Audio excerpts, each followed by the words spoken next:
Lol, that was a dummy mistake. Hi, everyone.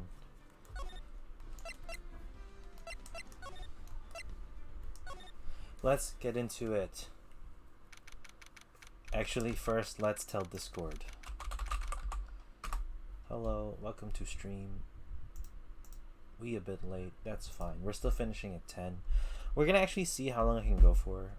There is some pain in my right leg. And that is the DVT leg, so we're just gonna make sure and keep an eye out on that, especially tomorrow. That's a big thing for me. So we'll just sit and wait and try and see.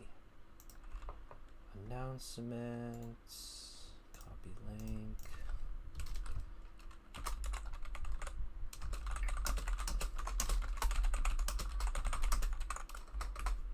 It's fine. I'm not gonna add everyone anymore. I don't know. I need to get back into a groove where we're starting to get viewers and stuff like that, so I can feel fine about it. But also I just need to get back into the groove of streaming, because oh boy, it doesn't feel. We feel kind of lost with it. September 7, 10 a.m. District Court Room number 1.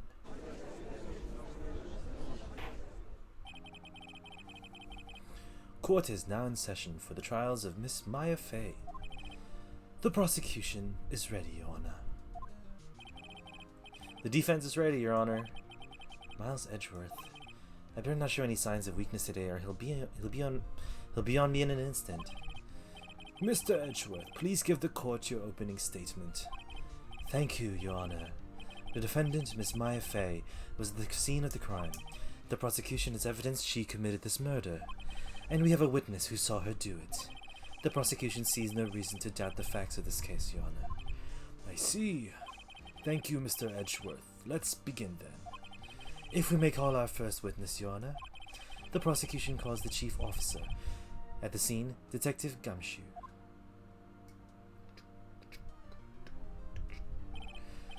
Witness, please state your name and profession to the court.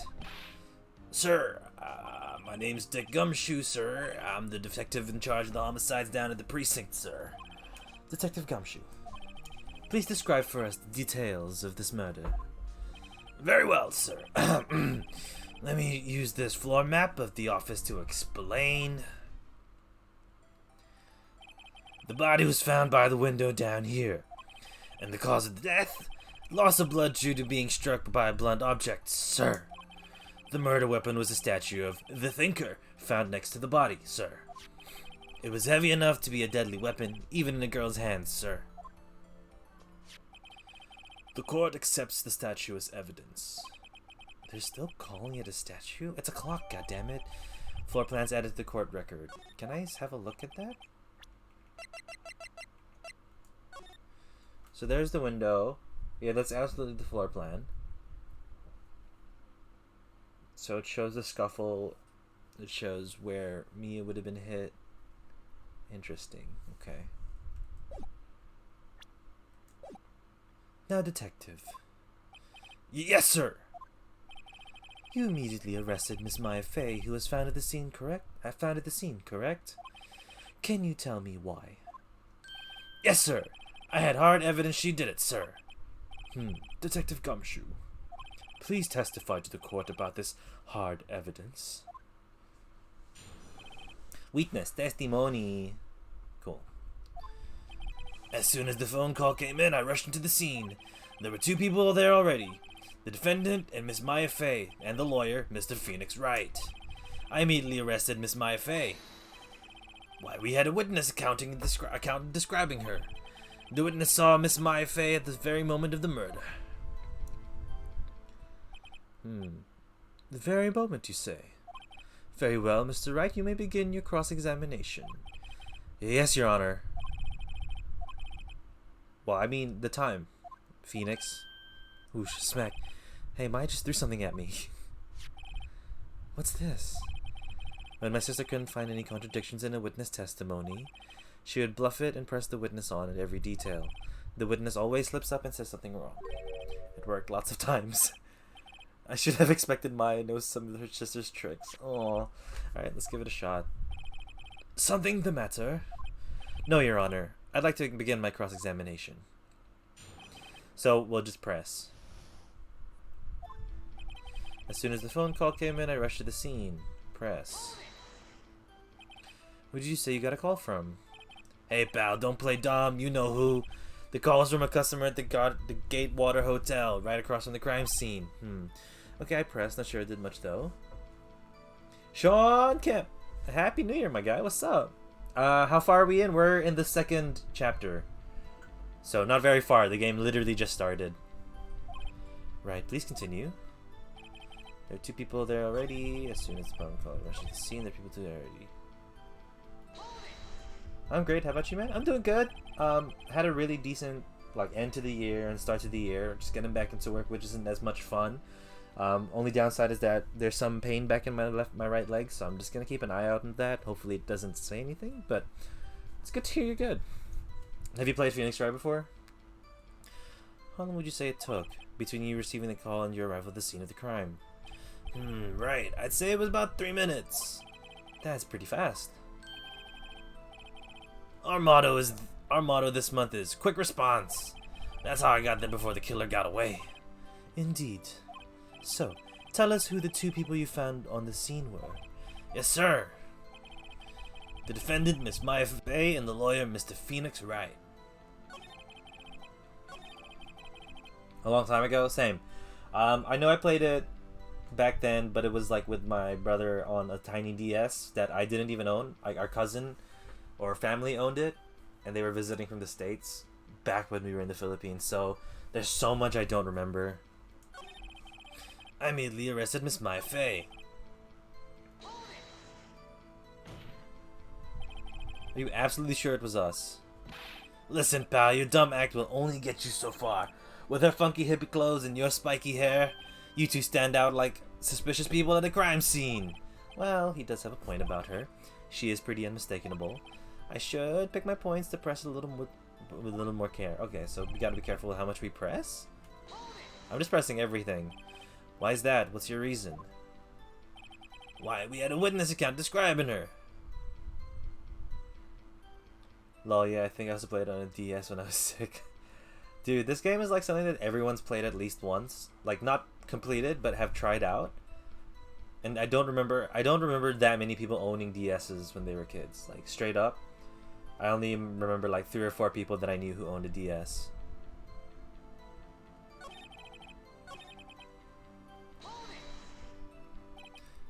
Just 1 second. Yeah? If I heard correctly, you arrested her because you had hard evidence. She did it, correct? Huh? Did I say that? Me? I heard you say it. You did say it. You said it. Exactly what about the suspicious woman is what Pink's claim was hard evidence? What? Miss May isn't suspicious, and she sure isn't Pink, pal. Well, I guess she is Pink. That's enough, Detective Gumshoe. Do you have any more solid proof other than her claims, Detective? I guess pressing can have its advantages. Yes! Sorry, I got the order of things mixed up in my testimony, Your Honor, sir. There was something I should have told you about first, Your Honor. Very well, Detective. Let's hear your testimony again. Witness testimony. After securing the suspect, I examined the scene of the crime with my own eyes. I found a memo written on a piece of paper next to the victim's body. On it, the word Maya was written clearly in blood. Lab test results showed that the blood was the victim's. Also, there was blood found on the victim's fingers. Before she died, the victim wrote the killer's name. Well, even on a court of law, you can't really say that's what their intention was. They're a dead person. How would you know? How you like that? That's some hard evidence, but it is something I would point to if I was in that situation, but I'm also not a lawyer. Before we begin cross-examination, I have a question for you, Detective. Your Honor? Why didn't you testify this vital piece of evidence the first time? I know. I'm real embarrassed I forgot about it, Your Honor. Try to be more careful. Very well. The defense may begin its cross-examination. So, are we still going to continue to press? Is this still the tutorial for pressing? After securing the suspect, I examined the scene of the crime with my own eyes. Did you find any evidence? Now, don't jump with the gun on me, pal. Just listen. I'm getting to the good part. I got a bad feeling about this. Found a memo. His body. Just because he found it next to the body doesn't mean the victim wrote it. Oh, then who did write it, smarty pants?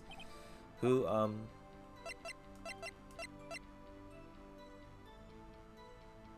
Not Miss May. The killer. The killer. Anyone can see that. Oh, you're saying the killer wrote her own name? Buddy, please. She was framed. Hold on. If that's the case, where's your evidence? Huh. I guess that was a bit of a tall order for you. Those without evidence shouldn't open their mouths, Mr. Wright. Yeah, pal. Well, detective, tell us what was written on that memo you found. I wrote the wire clearly in blood. We'll press everything. Let's press every. Do you have proof it was Mia who wrote that? Of course I do, pal. He sounded pretty confident. This might not be good. But like, Mia didn't have blood in her hands, did she? That it was the blood was the victim's? Yeah, that's fine. But how do you know it was? What kind of tests were these again? Huh? What kind? Well, I hear they take the little bits in the blood and the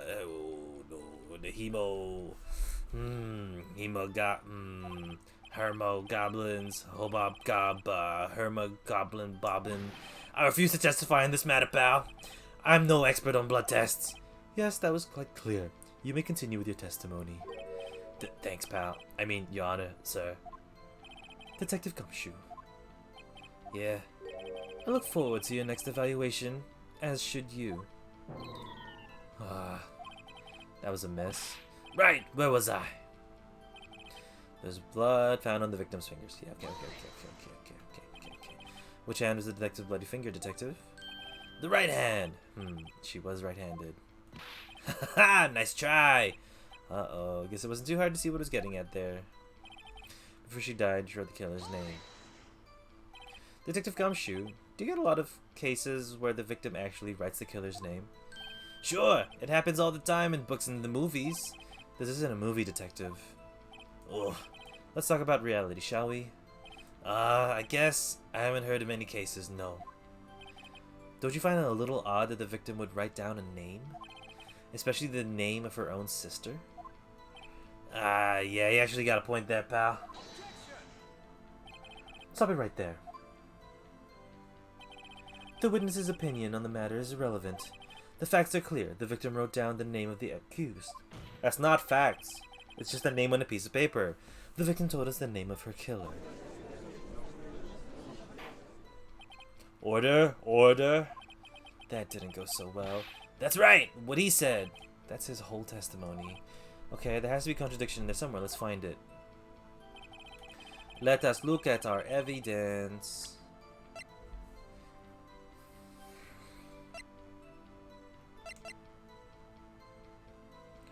Made by Larry Butts. Found Miss Maya's hotel room. We can't bring up the wiretap now. Maya's blood written on the back. Fainco law offices. After securing the suspect, they examined the witness scene of the crime. Found a memo and a piece of paper next to the victim's body. That's correct. On it, the word Maya was written clearly in blood. That is also correct. That test showed that the blood was the victim's. That is fine. Also, there was blood found in the victim's finger. Before she died, the victim wrote the killer's name. Oh, what about, on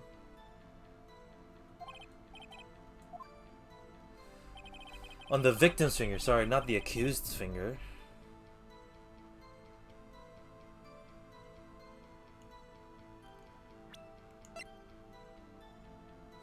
Death was instantaneous. Death was instantaneous.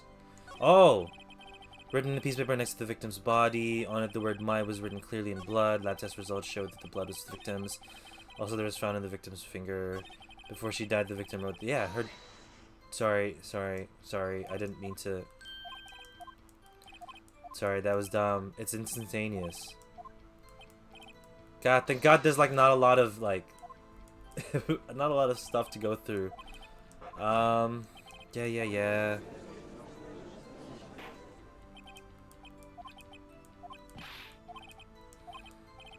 It was instantaneous. Okay. Memo. Maya's blood. Lab test.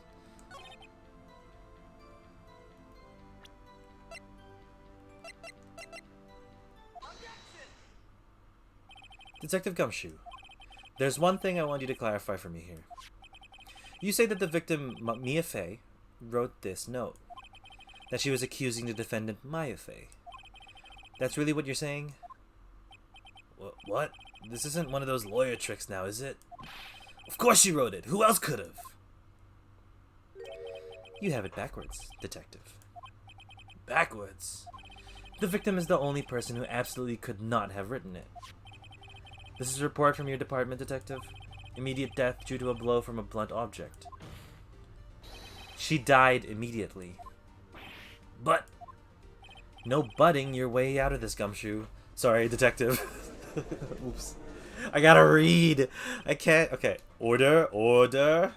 The defense has a point. Someone who died immediately wouldn't have had the time to write anything down.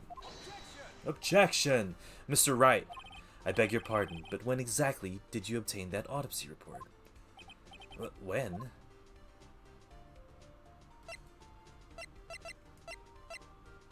When did we...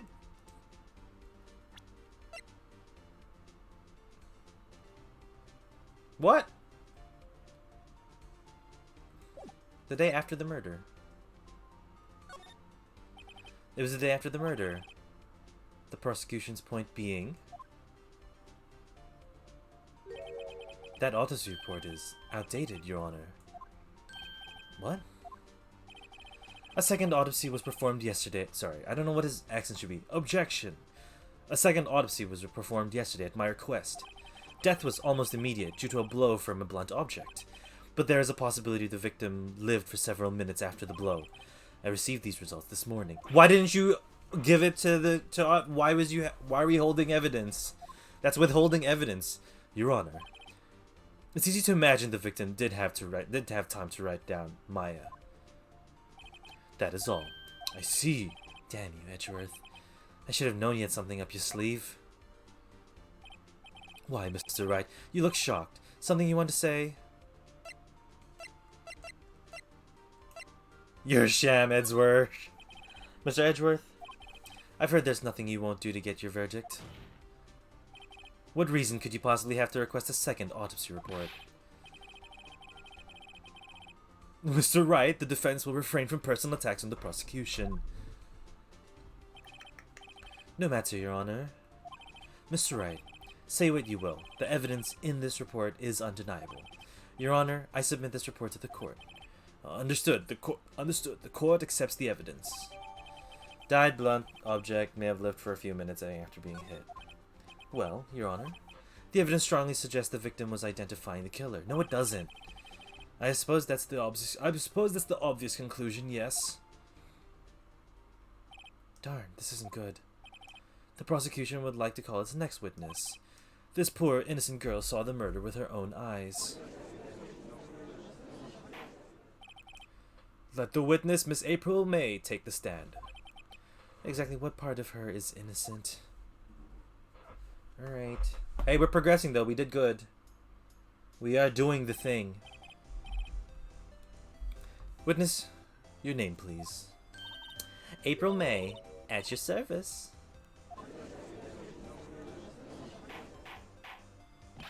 Order. An introduction should not require any reaction from the crowd. The witness will refrain from wanton winking. Aw, yes, Your Honor. This is not good. She's already captured the heart of every man in this courtroom. Tell us where you were on the night of September 5 when the murder occurred. Gee, I was, like, in my hotel room. Excuse me. I checked in right after lunch. And this hotel is directly across from the Faneco law offices. That's right, big boy. Please testify to the court about what you saw. Alright, let's go. Testimony time. It was like 9 at night. I looked out the window. And then, I saw a woman with long hair being attacked. The one attacking her was a mousy girl sitting in the defendant's chair. Then the woman, like, dodged to one side and ran away. But that girl, she caught her up to the head, and she had her. Then the woman with long hair, she kind of slumped.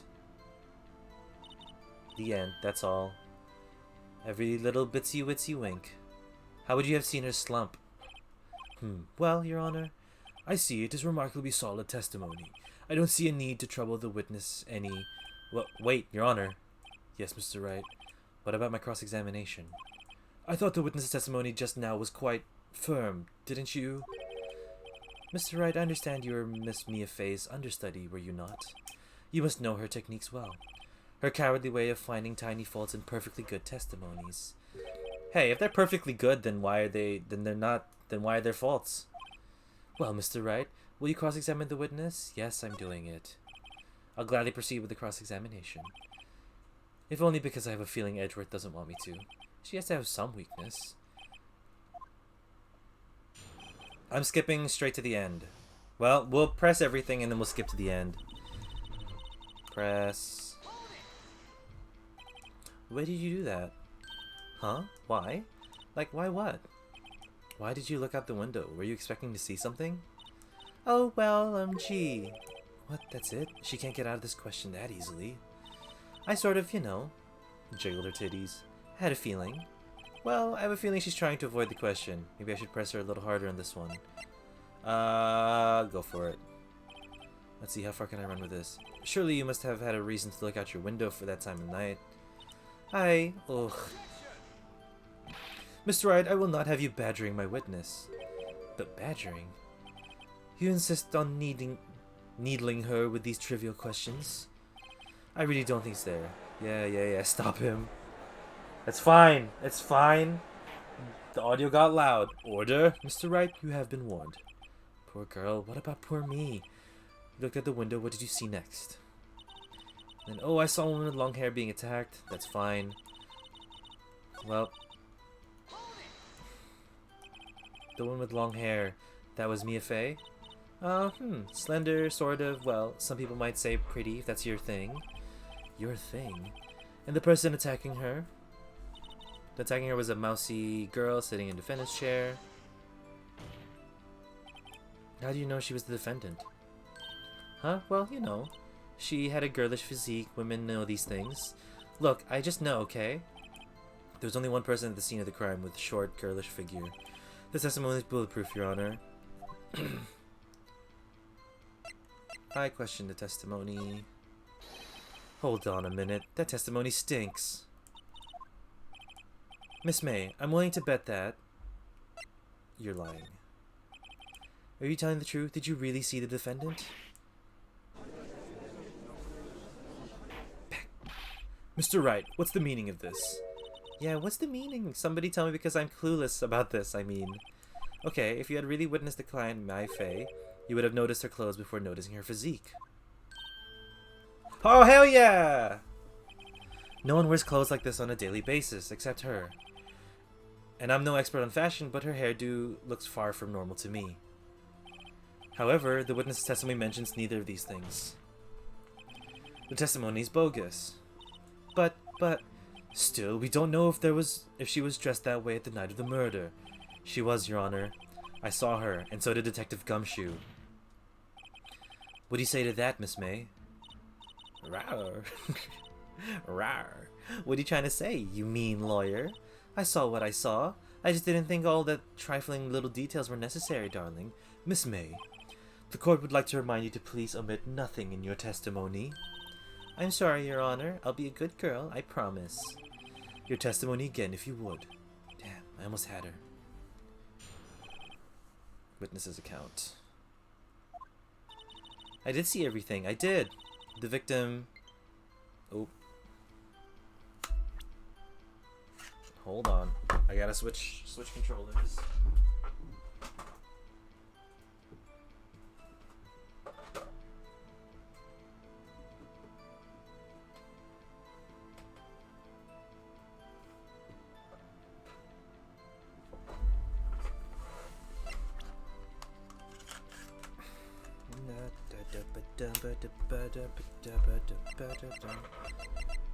Okay. The victim, the woman, dodged the first attack and ran off to the right. Then the girl in the hippie clothes ran after her. And she hit her with that weapon. I saw it. I did.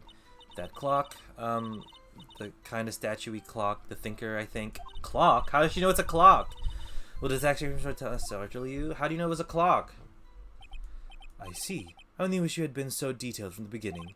Please begin the cross-examination. How do you know it was a clock? How? How? I did see everything I did. The woman dodged the first attack and ran off to the right. Then the girl with hippie clothes ran after her. She hit her with a weapon. I did it. Yeah. That clock.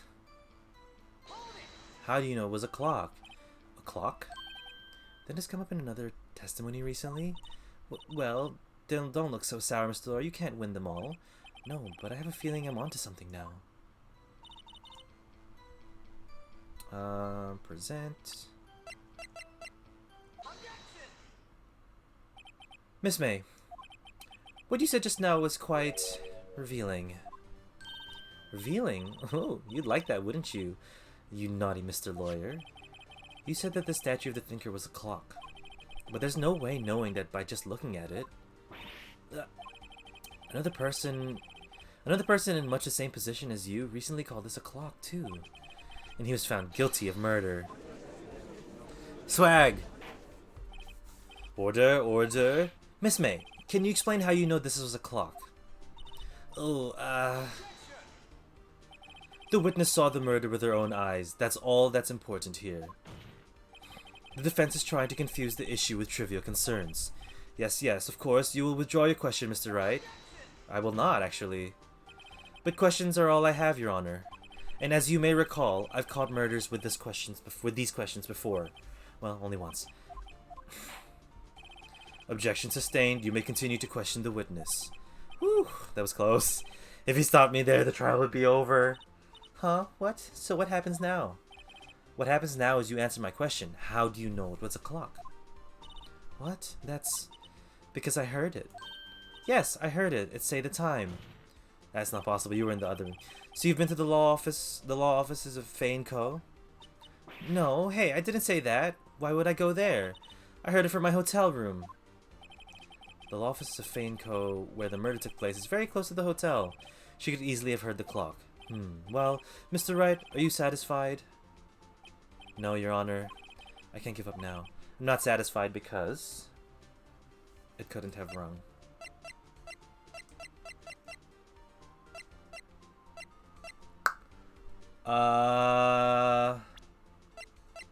Can I save at this instant?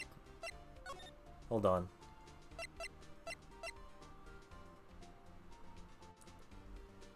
$20.31. I don't want to risk it. I don't want to risk my save being missed.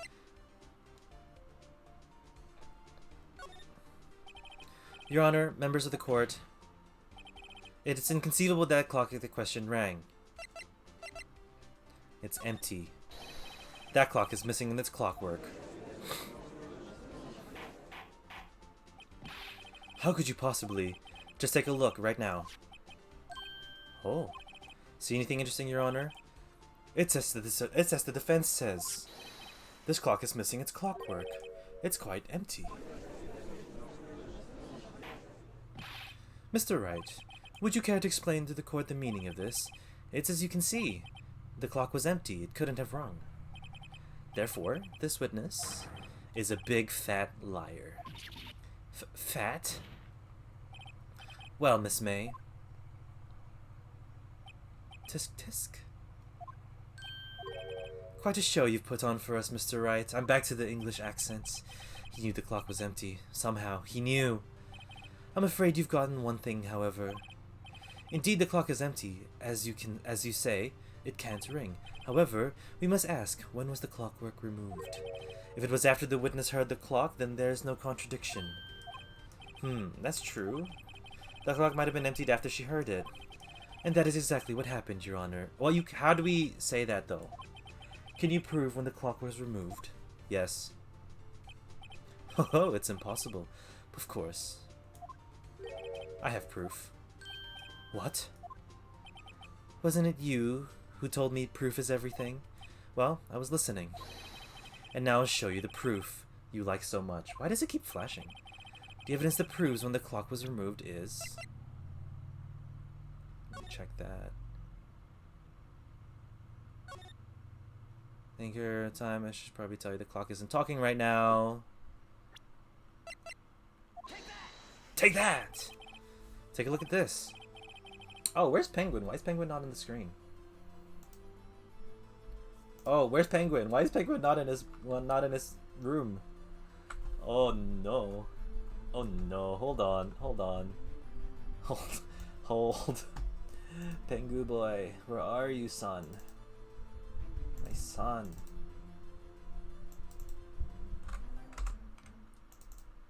That's supposed to be a main cat. Oh, my son. Why would you leave me, my son? Okay, and then the radio.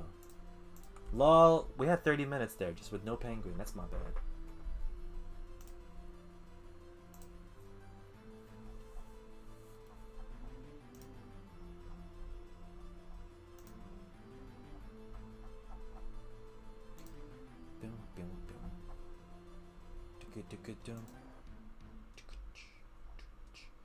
Hold on, I got some stuff to clear out. Clear that out as well. And we are good. We are good, we are easy, we are breezy. That's a very cute cell phone. Oh, you have a girly phone. Ah, wait, this isn't my phone. Listen, this is a defendant's cell phone and it contains a recording. A recording of the conversation she had with the victim on the day of the murder.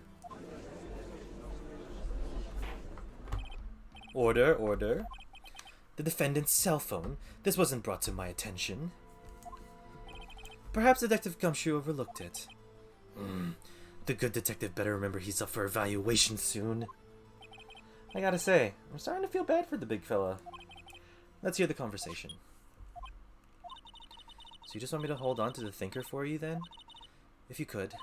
I should probably tell you, the clock isn't talking right now. Huh? It's not working? That's lame. I had to take out the clockwork out, sorry. September 5, 9:27 a.m. Your Honor, I think this makes it clear that the clockwork was already gone by the time this was recorded. Which was well before the witness even arrived at her hotel. Why is it flashing so bad? Well, Miss May, would you care to explain this to the court? Just how did you know that weapon was a clock? Well, isn't it obvious? I saw that clock before. What store was that again? I go to so many. Oops, I forgot. So the witness had seen it before. That would make sense. Does the defense have any objections? Yes. Larry Butts made it. No one claims she had seen it before, but this directly contradicts the piece of evidence already submitted to this court. Well then, let's see. Please produce this evidence that will provide the witness had not seen the clock before. Made by Larry Butts. It's simple. This clock was never in any store. Ever. What? A friend of mine made that clock. Only 2 exist in the world. And the one that isn't here is in the police custody. Impossible. Everything is sold in stores. Miss May, I think it's high time you went shopping for a better excuse. I wish I read that better so the line executed better. Oh, excuses not on sale today? Demon time. Oh, the heart reversed. Cute.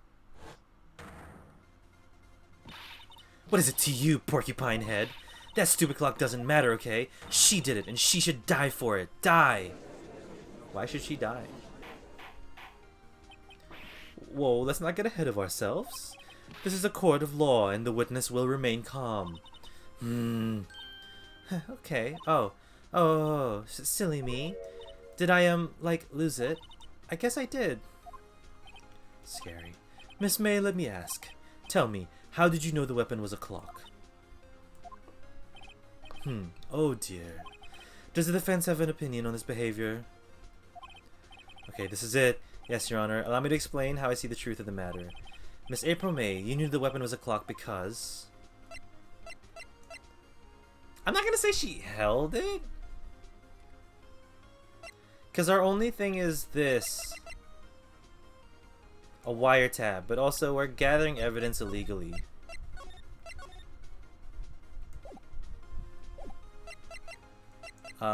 You held it. Was she the murderer? She couldn't have been. The witness had never held a clock in her hand. However, she had heard that it was a clock. She heard? That is correct, Your Honor. There's no other way she could have known the thinker was a clock. And I can show you the proof. Well, this is interesting. Let's see it then. Show me evidence proving that the witness had heard the murder weapon was a clock. The wiretap. Have a look at this. I found this in Miss May's room. Mr. Wright, please explain to the court what this is. Miss April May, you were tapping the victim Miss Mia Fay's phone, were you not? Oh. Your Honor, this is irrelevant. I'm not entirely sure that it is. Objection overruled. It troubles me that our witness was in possession of a wiretap. This is outrageous. Does the defense truly claim that the witness was tapping her phone? Absolutely. Even if that was the case, which is not, you still have to prove one thing. Did the victim ever say that the weapon was a clock on the phone? Can you prove that? I think not. Oh yeah? I think I can. It's simple. What? Here's my proof. The proof that the victim said on the phone that the weapon was a clock is... We don't have that proof!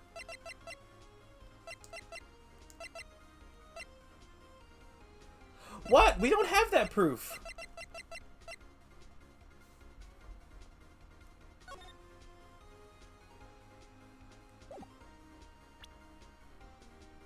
What do you mean? Do I just do the wiretap again? I can't do the wiretap again. We don't have a recording.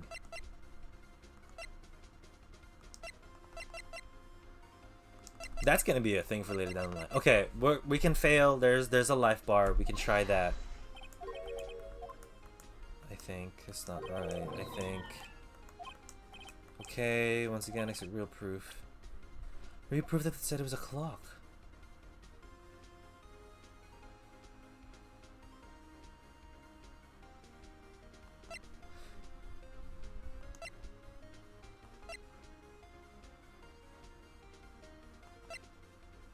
Why the glass shards? I don't think we need the glass shards. Did I not gather all the evidence?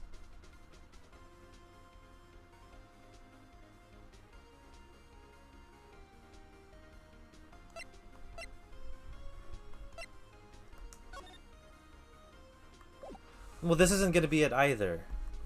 That's not gonna be it. No, it's not.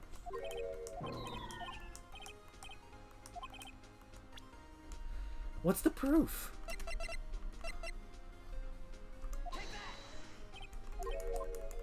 That's not it either.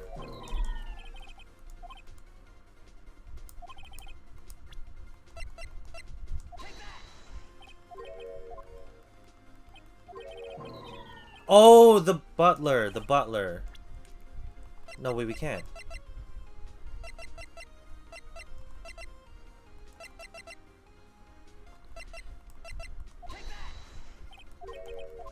What? Are we in a loop?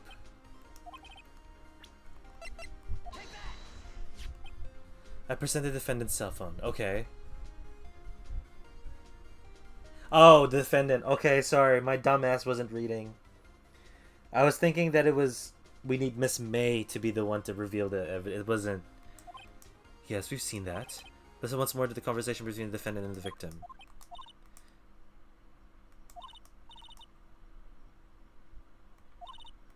What's it this time?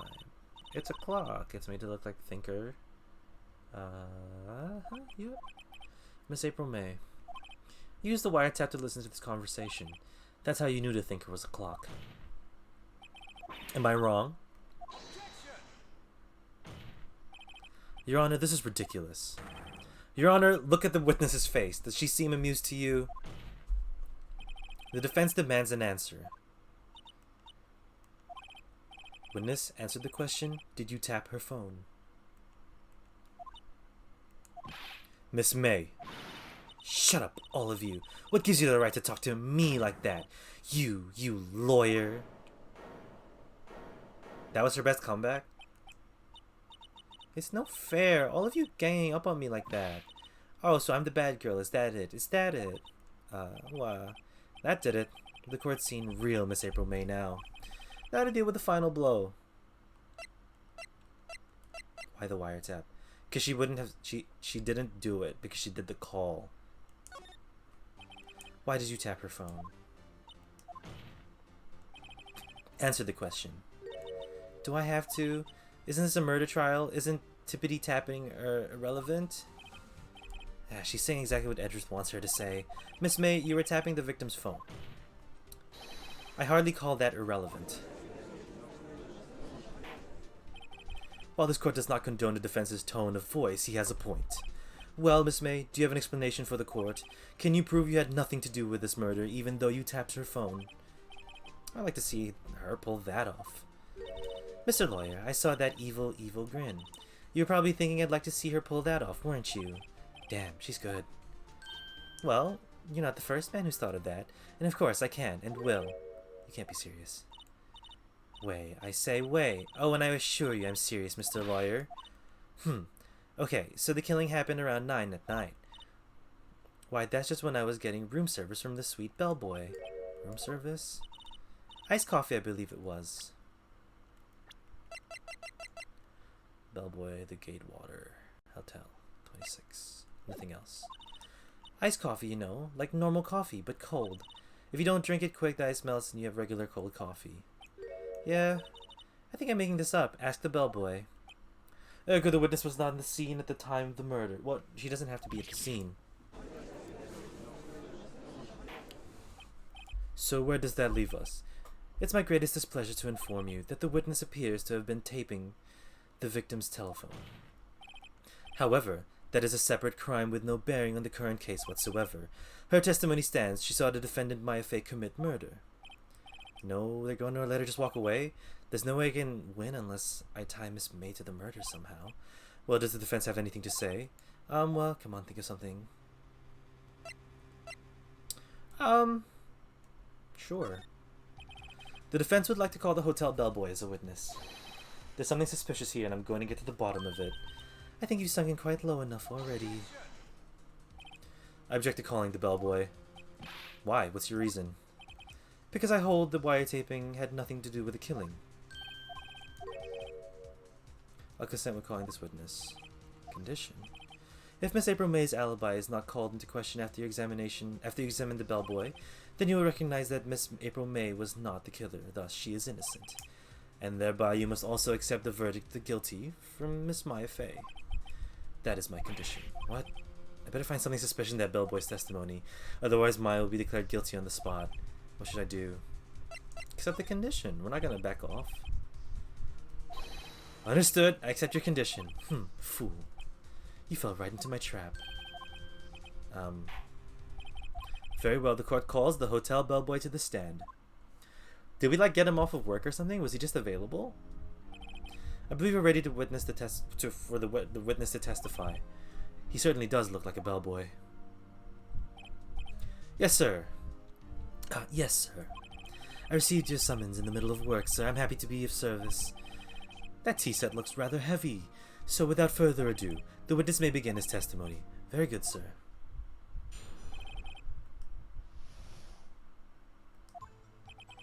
I'm the head bellboy at the fine Gatewater Hotel in business 4 generations. I believe I received a call after 8 in the evening from our guest, Miss May. She asked for an iced coffee to be brought to her at 9 on the dot.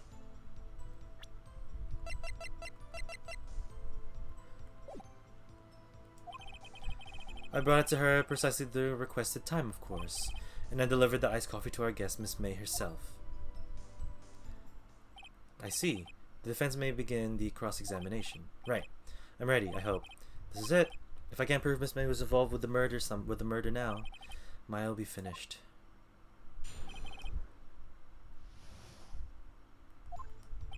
I'm the head bellboy at the Fred and Water Hotel 4 generations. What exactly is it you do at the hotel? Why, anything required of me, sir. I check in guests, check out guests, I clean rooms, make beds, even deliver room service, sir. I'm turning on my lights.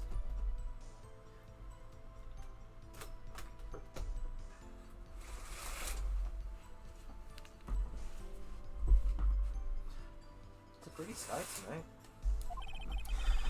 I checked Miss May in personally, yep. Are you always so prim? Mr. Wright, you refrain from asking frivolous questions. Are you sure it was Miss May on the phone? Absolutely, sir. How can you be so certain? I checked Miss May in personally, sir. Not only did I see her in all her stunning radiance, but I also heard her voice. And then I saw them. And then I saw them. And I... okay. The point being, I remembered her quite well, sir. Yes, what then? 9 on the dot. Yes, I confirmed that detail several times. She was watching a program on the TV and wished to drink after she finished, sir. 9. The time of the murder. Coercive time precisely. Precisely 9 then? Precisely, exactly. And most definitely 9, sir. How can you be so sure? Miss May was quite insistent that it be brought then. Oh, bellboy, teehee, I'd like iced coffee exactly at 9. Something like that, sir. Therefore I knocked on her door at the crack of 9, sir.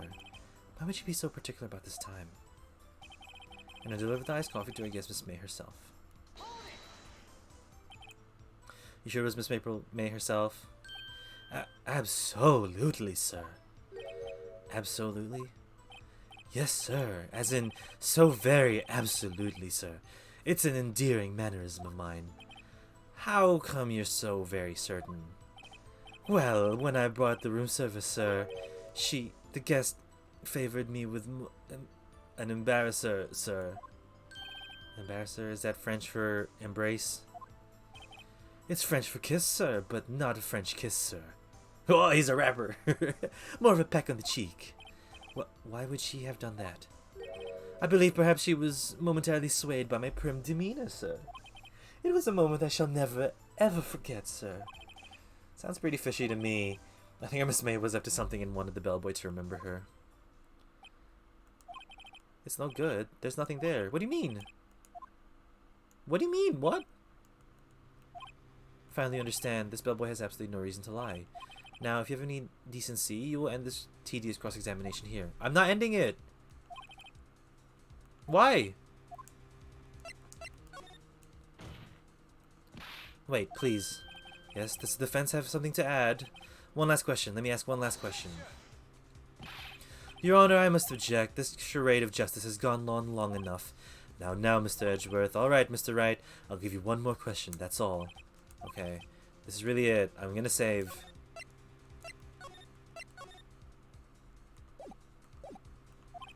What do I ask him about?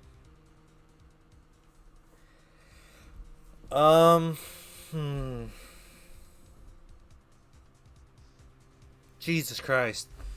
Why? What? None of this makes sense to me. Because room service. Because he checked in on herself. There doesn't seem anything with that. Bed making. Maybe we can ask about if she had a second guest. Bed making. Tell me about the bed making that day. I don't know what you were going to ask, but bed making a new low. Now, Mr. Edgeworth, the witness will answer the defense's question. Yes, well, it was quite like any other day's bed making. I changed the sheets, the pillowcases, and then I proceeded to make the bed. I had to bring pillows for 2, of course, but they're quite light, you see. I see. Thank you. Pillows for 2. Bellboy, what did you just say? Yes, pillows are light, sir. Bellboy, tell us the truth now. Was someone else staying in Miss May's room? I object that was objectionable. Objection overruled. The witness will answer the question. Yes, I see. Why did you not mention this in your testimony?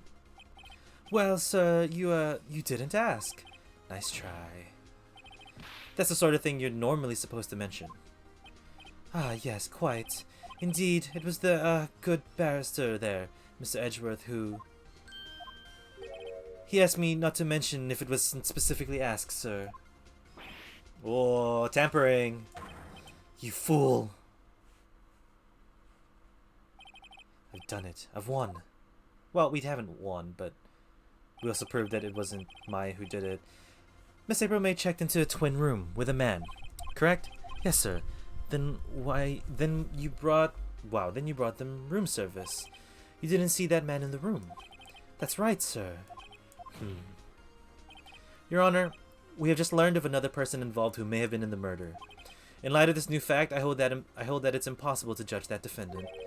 Wouldn't you agree, Mr. Edgeworth? And who, Mr. Wright, who is this other person? Simple, it was... the man with Miss May. The man who checked in with Miss May. Your Honor, as has been previously revealed, Miss April May was tapping the victim's phone. Yet Miss May herself has an alibi at the time of the murder. However, that does not clear the man that was with her. The bellboy saw no one else in the room at the time of the murder. My, what a convenient little setup. But it's too late. Too late? I suppose you'd like it if it was too late, wouldn't you? After all, it was you who hid the presence of the other man from this court. Upstart amateur. These accusations are ludicrous.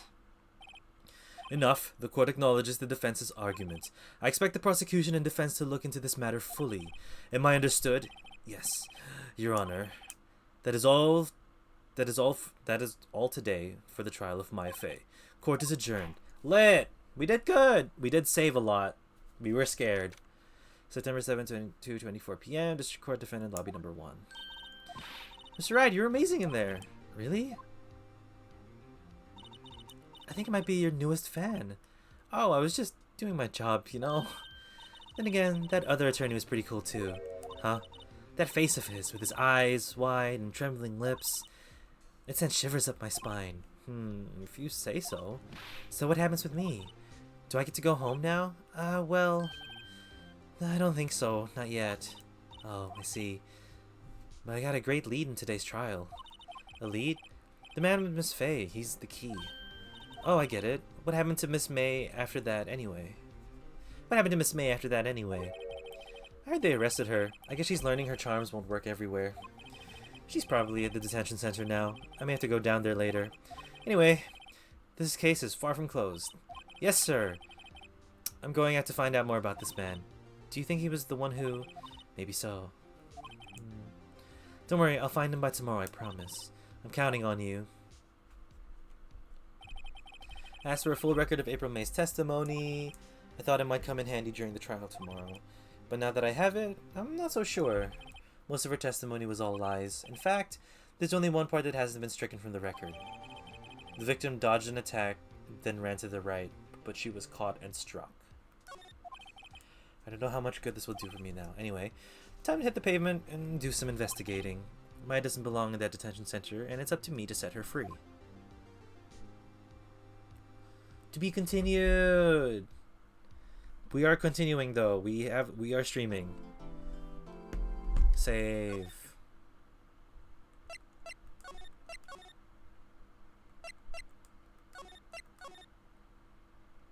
Cool. Cool. It's working out. September 7th, 3:11 p.m. Detention Center, Visitors Room. Well, hello. I didn't expect anyone to visit me in such a dank place as this. It's really quite moving. Not, you stinking lawyer. I hope you die. Have you come to laugh? Yes, laugh at the fallen Miss May. No, not really. There's something I wanted to ask. Unfortunately, there's nothing I want to be asked. Haven't you done enough questioning, you spiky head? Here we go. Please, you're scaring the security guard. So, what is it that you wish to ask of me then, For starters, how did you get to be so totally whacked? Let's examine the room. Guard hasn't moved an inch. Maybe he just doesn't want to get to see a lot of women like Miss May in here. We'll scan everything. Smile for the camera. Okay.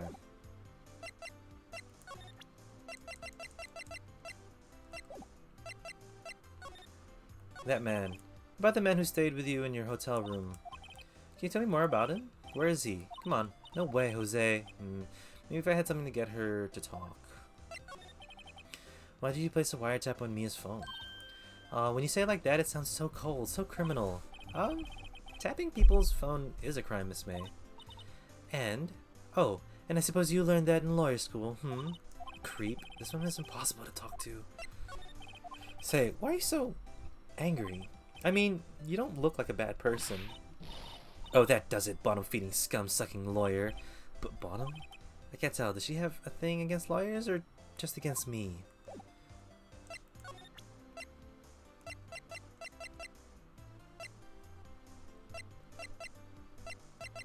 I mean, let's present this. Hey, guess what? Actually, I really hate your guts. So get lost because, well, I'm not cooperating. I noticed. Yeah, okay. Okay. Cool. Let's move. So number 7, Gatewater Hotel Room 303. Ah, welcome, sir. Quite the performance today, but if I dare say so myself. Oh, thanks. Sorry for putting you on the spot like that. No, not at all, sir. Your efforts today can only help the Gatewater's rep, as they say. Huh? A rep? Yes, our reputation was swell as the hotel where the murderer used the wiretap. We can change a premium for the room, of course. It will be great for business, sir. Okay, Miss May hasn't been charged with murder. I, too, will become famous. The bellboy who brought the murderer iced coffee. Why? What? Why do I feel like we're both stuck in the same bad dream? So, you are our honored guest. Please let me know if there's anything I can bring you. Let's examine. There's a screwdriver stuck in that drawer. Ah, please, leave that as it is, sir. That's a drawer of terror hiding place for the murderer's wiretap. It's set to become one of the most popular attractions here. This guy's serious, I don't believe it. Dear Loud. The wine. Nice weather again today. Ceiling office. Ah, yes. We plan to install a telescope in that window, of course. Just $5 will earn you 3 minutes of a view to a kill. Just kidding, sir. When looking inside, I said he was more than serious. A ball and 2 glasses of wine rest on the table. Why hasn't the cleaned up by now? Ah, I beg your pardon, sir, but if you could please refrain from touching those. It's part of the decor. I call it the last drink before murder. We'll be famous, the talk of the hotel industry. A simple bed. It's been recently changed. Nothing eye-catching here.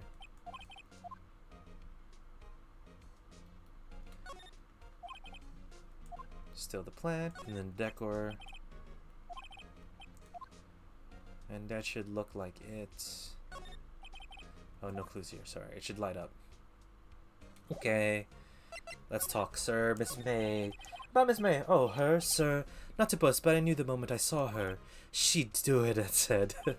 Do what? I'm starting to think the most suspicious person here is this guy. I want to ask you about the man who was with Miss May. Ah, yes. He struck me as a real lady killer, if you'll pardon the expression. I knew it from the moment I saw him, sir. He and I are the same ilk. Lady killer. Like, come on, writing. We both carried a scent of danger. There we are, in total agreement, Mr. Psycho Bellboy. If you had a photo of that man, I'm quite sure I could identify him. A photo, okay. Could you tell me more about this hotel? Absolutely, and on that subject, I have an excellent idea, sir. Currently, this hotel is known as the Gatewater.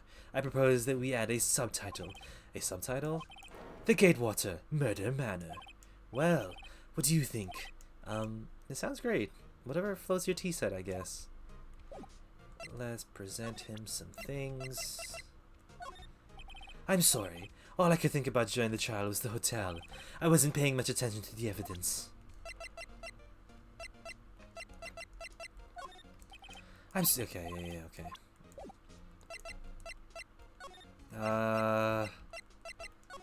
Why would we go back to the office? Oh, the painting's gone. Maybe there's something avoiding me for some reason. Wait a second. Wasn't there a giant painting hanging on that wall? Yeah, it was a painting of a fisherman. Wasn't it? It was a memorable painting anyhow. Expensive looking mahogany bookshelves filled with expensive looking books. They don't even zip it. Blah blah blah. Okay. The table. I can see the picture, but we'll deal with it. Okay, cool. A table for clients. An elegant ebony case, and if I'm not mistaken, that light is made of solid gold. Hey, what's up, Colorfully Minded? Yeah, we're playing Phoenix Wright. Amazing series. I hear so much good about it, and I remember playing it as a child but never finishing it. So here I am, 25 years old, hopefully smarter than I was when I was 8, and trying to solve murders. How are you? How was your streams? How have your streams been?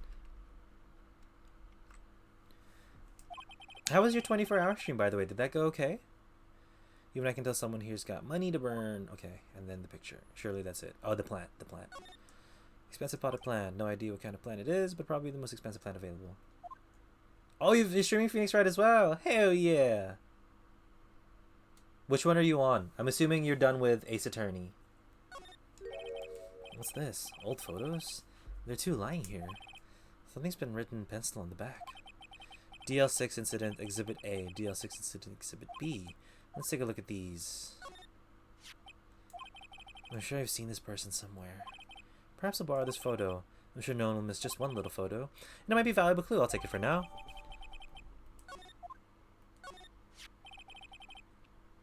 A photo lies on the desk. Maybe I should switch the one I took. Written in pencil. Okay, so we can only take one photo. Okay. Sorry, records. So, options. Oops, sorry, back. Let's move to the detention center. You again. Can't you take a hint and stay gone? Hey, the only reason I'm back here is because you won't talk to me. Oh, so it's my fault now. You don't just have spiky hair, you also have a spiky heart. That does it. When this case is done, I'm shaving my head. Only got to 12 hours, but it was fun. And I started my Pokemon Nuzlocke. Nice! Yeah, I was there for a little bit at the start, but I had to go to sleep. So I hope it went well. I hope it's still going well. It sounds like you're still in progress for the Nuzlocke. And actually, I need to do the last case on Ace Attorney. Ah, hell yeah! So chapter 5, right? There's 5 chapters in Ace Attorney. I'm having a good time. It's just as I remember. I'm starting to forget things now because further down the track things just get blurry and I kind of remember how this case ends but not the other ones. Present. Have a look at this. Like I said several times, I'm not telling you. Where did you? Aha, reaction. This is him, isn't it? What? Who? When? Why? This is him. This is the man who stayed in your hotel room the night of the murder. No, that's not right. Nice try, Miss Cooperative. Do you have proof it was him, Yeah, proof. Show me proof. I'm so close. Okay. Let's get to our little horny lawyer boy. Murder Manor. Wait, where else can we go? Oh, we need to go back to Fameco as well, maybe. I used to play this every year, so I'm very familiar with the entire trilogy. Ah, oh, it's one of those. It's one of your favorites, I'm assuming, if you go back to it often. Dude, same. I go back to Undertale quite often. And it's such a nice... It's nice to have games that are so just chill to play again. Oh, hi, Rika. That's my water bottle.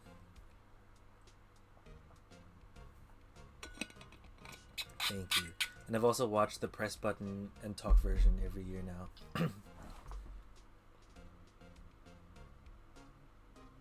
What? What do you mean by the press buttons and talk version? There's a talk version? Oh, and hell yeah, we'll draw you a card. Is there a question that comes along with it, Rika? And an oracle. Alright, we'll do that. Press buttons and talk. Is that the one with, oh my god, sorry, that's the Pro ZD channel. God, I didn't even recognize. Is that the Pro ZD channel? I'm gonna double check. I'm gonna, don't say it, don't answer. Yeah, okay, cool, sorry. Just quickly though, we shall...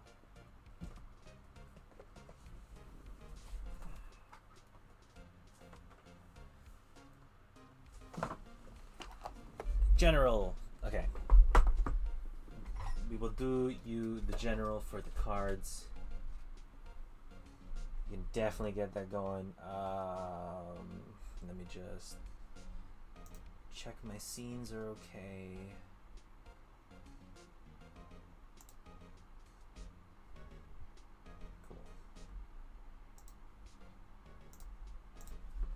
Cool. So, we'll do the Tattoo Tarot. This will be our deck for the day, for the tarot. And then we'll go Moonology for your, whatchamacallit, your Oracle. Also, hi Rika, how are you? I'm sorry I haven't been able to say hi to your streams, but I have been lurking a bit while I'm at work. Just keeping it open and keeping it on the side. A lot of studying. Oh, too many. Just got home from work a bit ago. Nice. Has work been chill? I hope work has been chill. Yeah, I'm sorry I can't chat. Like when I'm working, like I can't. I get distracted enough. I'm trying to like keep my brain focused on what's happening. Cut, pull, and it is the Five of Wands. How am I? I'm doing okay. Work has really been chill, not too stressful, so it's been alright. Work is work, I guess. My first day back since last week. Yeah. I mean, honestly, I can say the same. Work is just work. From the last time you saw me, or I guess from, yeah, no, things are good. Things have progressed in life and things are getting busy. I'm really trying to figure out how I can start to grow the channel, but that's probably going to come from other forms of media that I make, but I still don't know what to do and still like sort out the time for it as well. Things have changed for good in my life, which is nice, but still just trying to balance everything again. I stayed at home all of last week. I was not feeling well. Oh, I'm sorry to hear. Was it just like general sick, or I mean, also if you're just not feeling well, that's fine. Your oral card as well is balance spirituality and proactive and balance spirituality and practicality. Can you tell I can't read? I would like to read you what it says in the book. Six of Wands. I don't know what it was. My body just didn't want to work. Dude, I feel you. That happened to me last week as well. Well, not last week. Last year. I kind of had a breakdown and did not work for a couple of days. It happens. Work is just too much. Cool. So the Six of Wands speaks of good news, well-earned victory, hopes and expectations fulfilled, public honors, success that builds future success, honest discussions needed where there has been doubt or apprehension. And we will read you the full moon in Pisces. I do just need to find that there real quick. Full moon in Pisces, page 90.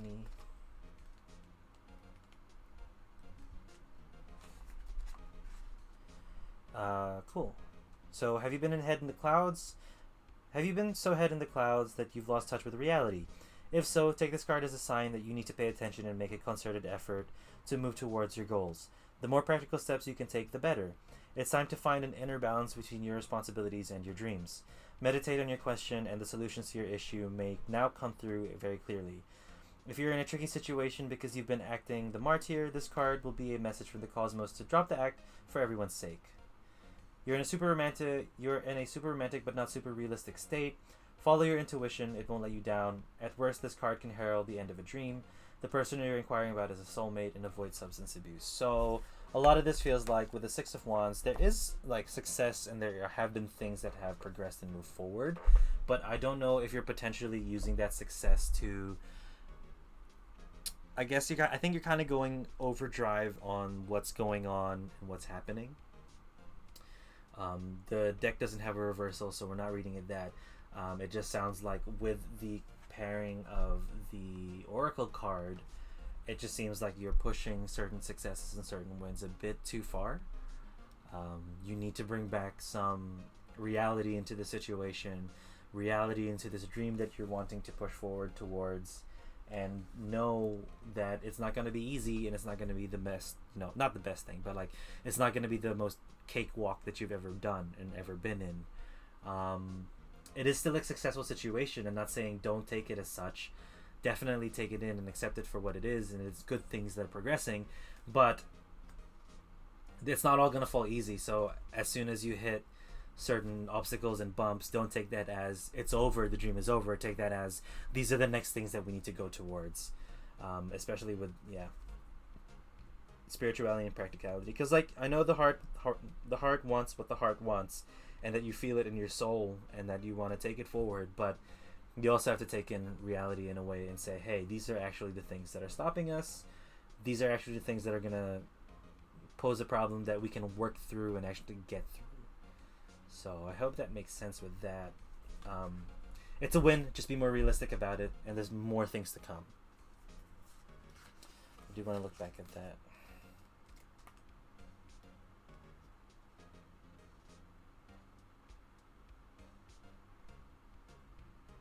Yeah. It sounds like it is the end of celebration and it is time to get back into a working mode. I'm not going to say work itself, but I'm going to say working towards where you want to be and what goals you want. That's what this feels like with this quick read. And I hope that makes sense. Stuff for like 3 days straight. Say for getting up for the washroom and food, but otherwise legit sleep all day every day for a few days. I'm sorry to hear. It does feel like a pretty bad slump. Because I definitely know how that feels, and I don't want to say certain things and like assume what is happening, but yeah, those are tough to get through. Thanks. That's okay. Thank you for coming by. I hope I can like distract you with some lawyery work while we play some Phoenix Wright. And yeah, I really think if I want to make streaming a thing, and if I want to make content creation a thing, I have to start making more content and actually set a day in the week to make content, you know? Like,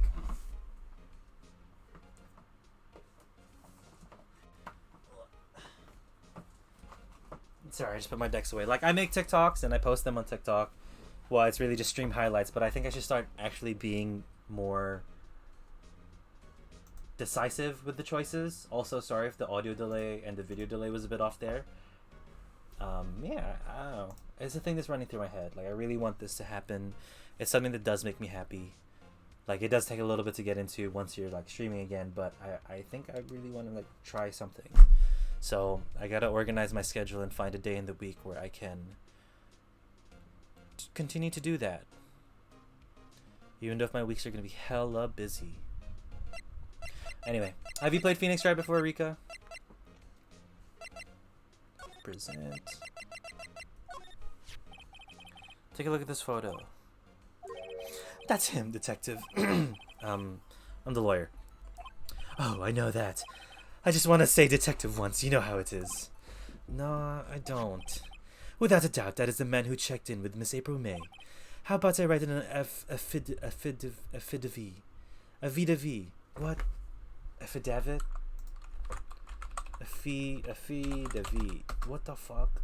Learning words. Okay, we'll do the word. Nope, pronunciation.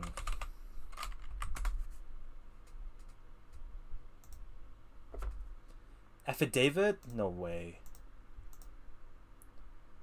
Affidavit? I swear to God, it's a fee to V. That word looks like a fee to V. I don't give a fuck.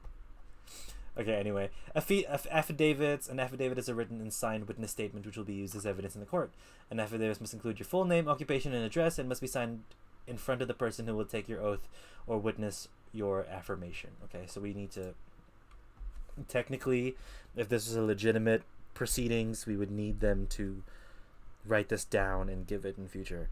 A long time ago, but never got into it on the DS. Yeah, same. Well, actually, no. I really got into it. I just didn't own the DS that I was playing it on, which is really sad. Yeah, it's a great game. If you're one to just like sit down and take in a story and kind of like be involved with it slowly and be part of a mystery as it unfolds, it's pretty good. I just don't remember all the mysteries, so I can't fully judge it quite yet. An affidavit? This guy's way too excited about this. Have him write it! Well, sure, why not? Yes, always wanted to write an affidavit, sir. From henceforth, I will be known as the bellboy who swore the affidavit. Fuck. Just hurry. Just please write it. Bellboy's affidavit, added to the court records, describes the man who stayed in this May at the hotel on the night of the murder. Not even Miss May can play dumb to this. Ah! There's 2 menus! God damn it. Okay, move. I want to check what's going on here first. Is Gumshoe here? Looks like forensics is taking the day off today. Detective Gumshoe's nowhere in sight. The police really gave this place a working over. I doubt there are any valuable clues left. Suppose it can't hurt to take a look around, though. Mia's favorite potted plant. I guess I have to water it now. An old movie poster. Apparently this was the first movie that made Mia cry when she saw it. I have to check it out one of these days. Mia's desk. Perfectly clean as always. The only thing it's missing is Mia. The sky's blue and so am I. There's that hotel right across the way. You couldn't cram more legal evidence here if you want to. Okay, so that's fine here. Are some of the files missing? Nah, just imagining things. Phoenix! Phoenix! Look into that! God damn it. Oh my god. The files are missing! Phoenix! Phoenix!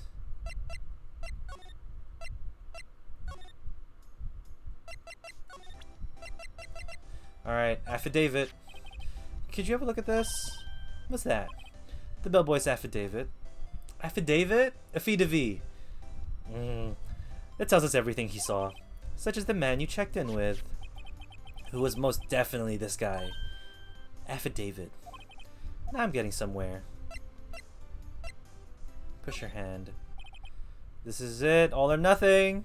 Time to do a little bluff. What? No use playing dumb, if indeed that's an act. If you don't talk, I'm taking this into the info to the press. What? Even though you should have been witness to the murder, your little friend was missing. I'm sure the press would have a field day with this reputation. Oh, fine, I'll talk.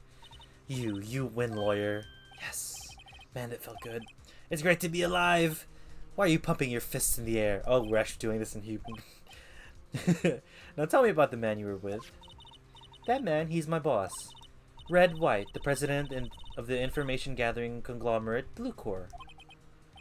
Dang, why does she look like me? Like her angry version? Dude, she just doesn't look like you when she's mad. Oop, not anymore, never mind. Yeah, it's a very switchy character. Wright. Information gathering. I mean, that's what Maya mentioned. Well, I suppose you could call it a detective agency. So this is the man that was with you in the night of the murder. I'm scared to talk. I don't want to end up like her. It's okay, I'll just ask Mr. Wright himself. Can you tell me where Blue Corp is located?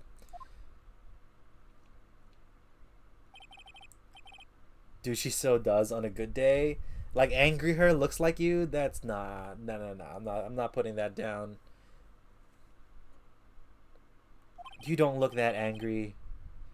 You don't even look that standoffish, like, as much as you say it. You really don't. Finally, a lead on the guy. If April May couldn't have done it, that leaves him. Time to take action.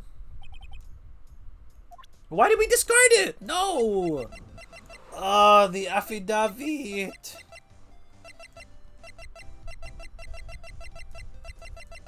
The affidavit. Oh.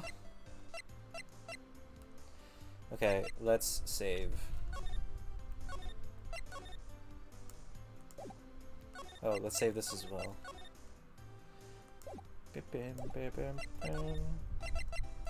I want to go back to here. So we have his photo. Ultimately clearing the throat. Ah, you again. Hello, Mr. Grossberg. Well. You were quite the thing, my boy. Excuse me? The trial. He was there? Reminded me of myself when I was a youth. I guess something got passed down through Mia, maybe? It brings me back memories, it does. Ah, the days of my youth, like the scent of Fresh lemon, you see. I apologize. I was all a bit too much for me, my boy. Seeing you today, I appreciate the reminiscing, but I'd much rather you gave me some information. And the picture's gone. So that was just hint for the final case, I guess.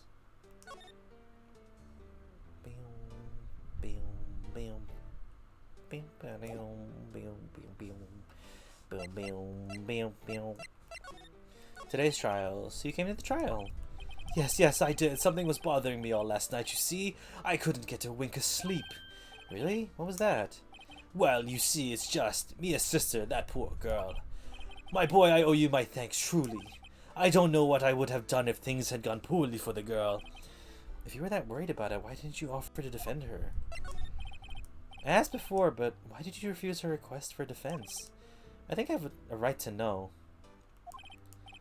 A right? Mr. Wright? No, I'm sorry, I just needed more time to think about it, my boy. He does seem troubled about something. Maybe I could find something that will inspire him to talk. Did it damn sure that there was a big, pretentious-looking painting on that wall? Pretentious-looking? Well, you know what I mean. Anyway, where did that go? Ah, yes, well, I got rid of it. Got quite tired of seeing the thing, really. I, sold it, you see. Yes, that's right. Sold it. I'm not sure I buy that. Wasn't that painting rather important to you, sir? Did something happen? I don't see how it's any of your business. Please, speak no more of the accursed painting. I didn't. But I got this old series of books, a Canadian classic, called Anne of Green Gables. Don't know if you've heard of it. All 8 books for only 99 cents? Oh, shit! Hell yeah! Dude, 99 cents for 8 books. Even on sale, like books, or even in like, I don't know, a charity shop, a book would be like $5. 8 books for 99 cents? That's killer. I also don't know what it is. Let me look. Anne of Green Gables. They're ebooks, but still. That's still good. Gables.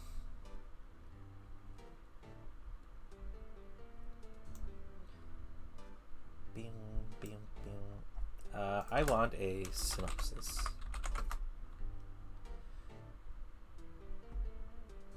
It tells a tale of a red-headed orphan girl named Anne Shirley who lives on Prince Edward Island. She gets adopted by Matthew and Marilla Cuthbert, an elderly brother and sister duo who live on a farm called Green Gables. Anne brings unexpected adventure to their lives with her curiosity and imagination. That sounds very cute. Hell yeah. I hope you enjoy it. I want to get back into reading. Well, actually, I want to continue reading manga. I've been reading a bunch of manga recently. When I say a bunch, I've been reading 2 manga when I've had time.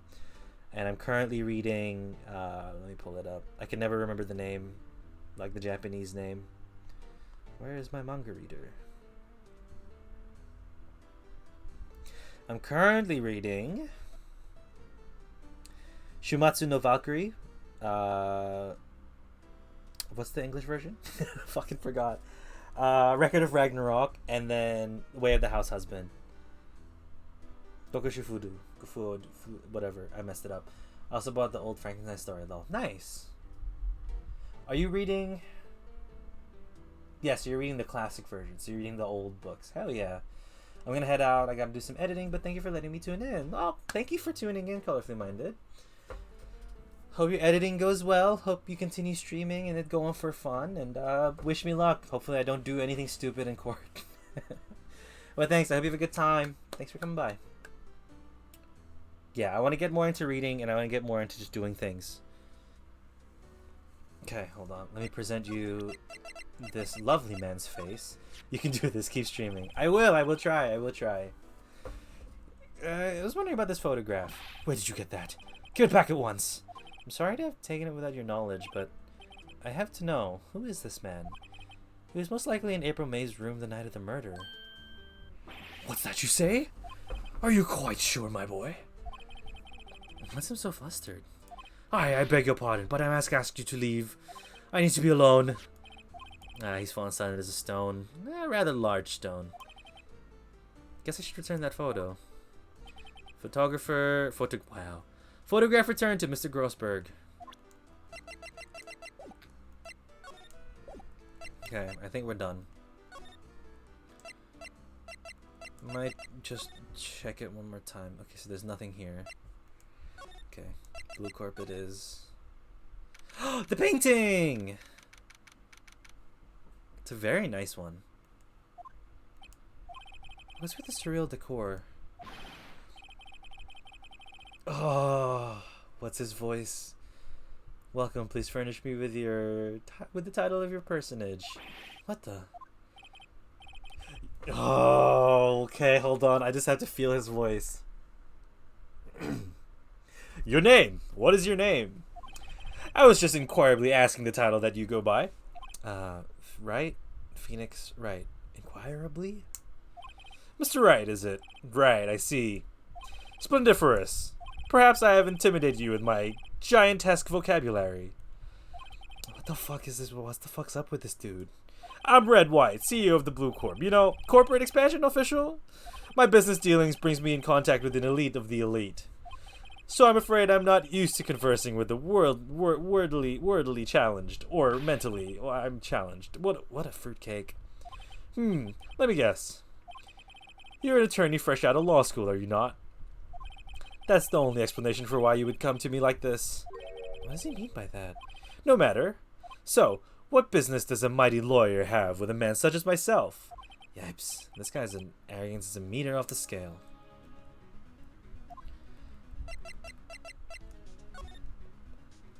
Oh, this is the thingy! Hold on, I'm guessing that this is supposed to be a desk. My, this is quite the thing. Ah, it's modeled over my body, you see. See, does it sleek roundature not... Does it sleek roundature? Does it sleek roundature not inspire you? What the fuck? The words of this man. An impressive lineup of trophies. Judge's Special Runner-Up, Best Participation, Judge's Corporation Award, Special Good Try Prize. The words judges and special kind of stand out. Statue of a man holding up the world. The Blue Corps sign certainly stands out enough. The model of the man is, of course, Mr. White. Truly a work of art, but probably too butacious for your appreciation, correct? I think it's a little too butacious for just about anyone to appreciate. Okay, I fucking love the voice that I gave him. This is the top floor of a 20-story building. The view is quite presidential.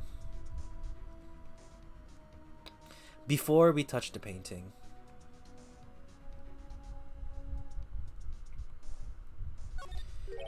Haven't I seen this somewhere? Is this a replica? Ridiculosity! I have no interest in anything but originals. That right there is a bona fide original worth $5 million for sure.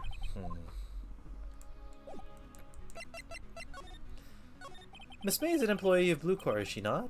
Correct. She was my secretary. What a shock it was to hear what she has done. What she has done? You mean the wiretap? Indeed, she paid to answer phones, not tapping them. What? Tapping them is not her job description. She just gathered information for us as part of her duties. But I assure you, we do not condone illegal methods. It's ineffable that she would do this.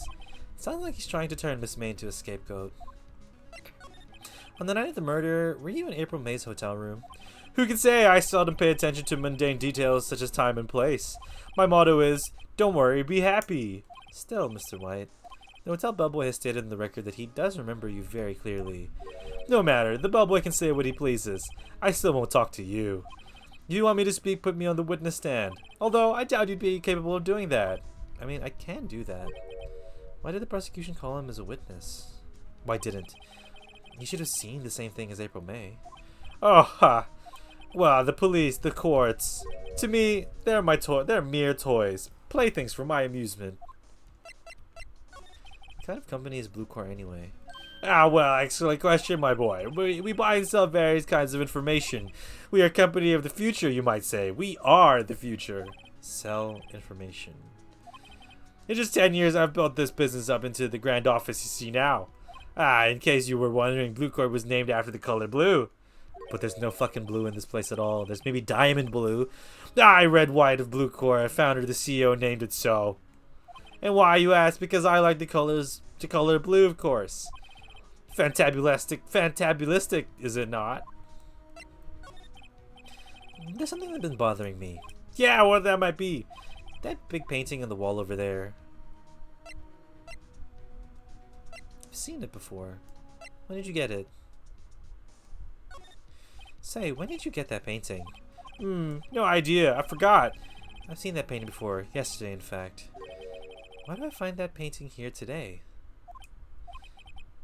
Mr. Wrong, was it? Right. It appears you do not fully grasp your position here. I ask again, who are you? A lawyer. No, my feeble friend, a mere lawyer. Worth nothing, zilch, zippo, nada. Just like that short excuse of an attorney, Grotty Burger. What? Grossburger. He punched me. Well, Mr. Lawyer, what will you do now? Charge me with assault. Charge away, I welcome it, for it is you who will be found guilty. What? Heed my exposition. The police, the courts, they all do my bidding. So you say, but I wonder, is that kind of control really possible? I don't expect you to understand. It's a world beyond your comprehension. You came here from Grody Burgers, I assume. Mr. Grossberg's, yes. Then you must ask him, why is it that his painting hangs here? Perhaps then he will tell you. Perhaps he will explain how a man can live life purely for personal profit. Go now, skedaddle. There's nothing more to discuss.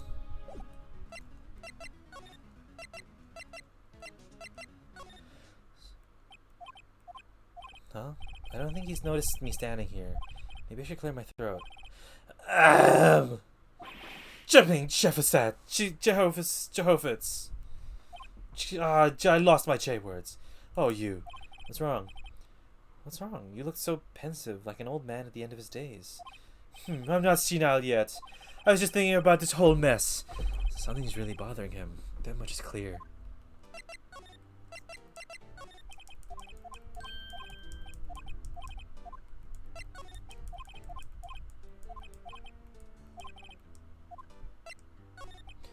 So I played Blue Corp a visit. Oh, I see. Mr. Grossberg, I have to admit something has been bothering me. Oh, what is it? Well, out with it, my boy. You see, it's just... that big painting. Mr. Grossberg, sir, there was a giant painting hanging right there the other day. Was there not? The one you said you had no intention of parting with? Well, I saw it today. It was in the CEO's office at Blue Corp Red White's office. So you noticed. I suppose I should have guessed you would. It is a large painting. Mr. Grossberg, I know you and Mr. White are connected somehow. Connected, you say? Yeah, and I know what it is. Mr. White has something on you, doesn't he? Blackmail? I think that painting is fairly gaudy profit. Very well, this may be a chance that I've been waiting for. Maybe it's time to get this off my chest so I can finally rest easy again. After all, you were Mia's understudy. Perhaps it was fate. What is he talking about? Red White is a man who makes his living through intimidation. Blue Core is a company that excels in finding people's weaknesses, I'm afraid. I've been paying for them for 15 years now. 15 years? All because of the DL6 incident, as you may have guessed. The name on the back of those photographs. As you suspected, I could not stand in defense of Maya because of this. White would have destroyed me if I did. So that's the connection. It's hard for me to tell you this, my boy. But arresting Red White will be nigh on impossible. Impossible? Why? He has information on everyone. It gives him an iron grip. He owns judges, attorneys, prosecutors, police, and politicians. Why is my accent changing? What? They are bound, unable to do harm to themselves, and therefore to him. Ah, don't look at me like that. What you see is nothing more than the weight of many years. What is the DL6 incident? DL6 is nothing more of a sorting code the police gave the case. It is 15 years ago now. I received a request from a medium. A spirit medium. A medium? Her name was Misty Fey. Fey. Indeed. She was Mia's mother. She had been investigating a murder at the bequest of the police, and she failed. As a result, the police called her a fraud. This is what Maya was talking about the other day. I did all I could do for her, and in the end cleared her wrongdoing. That murder case, however, remains unsolved to this day. That case is the DL6 incident. But why were you blackmailed over this, Mr. Grossberg? The DL6 incident was a top secret at the time. It made sense. The police didn't want people to know they were using a medium. They couldn't let people know, but one person found out. I told him. You told White? He offered me riches. It's an embarrassment to me now. Because I talked to policemen marked far and wide. In secret, they began looking for the one who sold them out. Of course, White heard about it and he came to me. Only this time the offer was blackmail. I see. White controls the law of this country as he sees fit. Yet if you would still challenge him, have a close look at Mia's office. Mia's office? She followed his every move for years. She may have recorded something of what she found.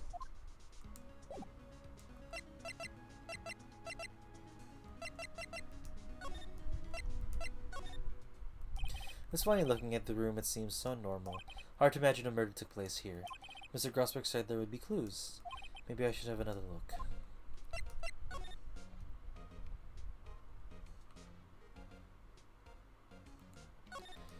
All the cases the chief ever worked on are filed here. They're in alphabetical order. Let's take a look. Which of the files should I look at? Oh, nothing much in here. Maybe I'll just skim. Well, no harm in flipping through a bit, I guess. The biggest parts here at the end is S, suicide. Ew. She's a collection of suicide reports. There's politicians, policemen. There's writing in the most of these in pencil. White. This is Mia's handwriting. Wait, I get it. Mia thought he was involved in these suicides. White drove them all to... I can use these newspaper clippings. Let's find the most disturbing one. Article about politician suicide. The word White is written in the pencil at the top. Is that it?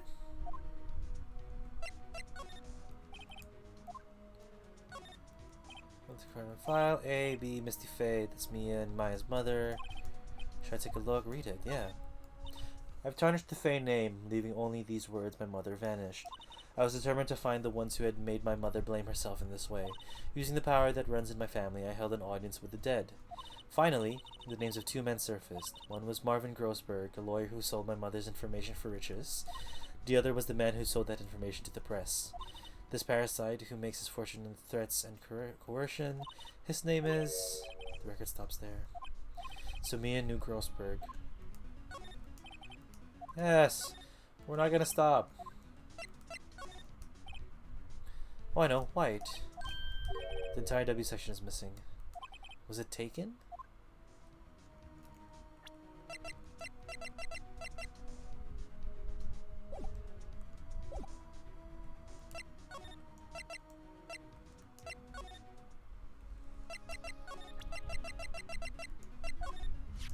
I found this in Mia's files. So she was investigating Red White as I expected. Well, if you wanted to challenge him, you could present this in court. Not a bad idea.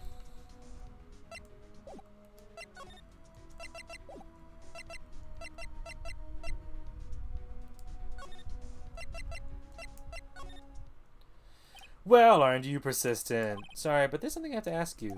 Mr. Lawyer, I really hate having to repeat myself, but it seems the message has not yet penetrated your thick skull. Stop bothering me. If you try my patience further, I fear a nasty accident may occur. Do I make myself clear? Transparent. This is the only clue that Mia left me. I better make this one count. Mr. White, see this? It's an article describing the suicide of a politician. He was embezzling secret government funds. Then one day, word got leaked to the press. The very next day, he took his own life. And this concerns me how? I found this article in Mia's office. Miss Mia? She had a file filled with articles like this. Every one of them was labeled with a single word. White. Mr. White, I know what you did to this politician. You were blackmailing him. Blackmail? Not just him either. You were threatening and coercing hundreds of others. We were involved in all of the suicide cases that Mia investigated. This company's built on blackmail. I'm right, aren't I? Ah, what a bizarre accusation, Mr. Wrong. What is it that you should be doing now? Investigating me? No, no, no. I think not. You should be searching for the one who killed Miss Mia. Secretary's office. Hello? Mr. Wrong will be leaving now. Yes, sir. I'll send someone right away. Wait a second, Mr. White. Let's say you're right.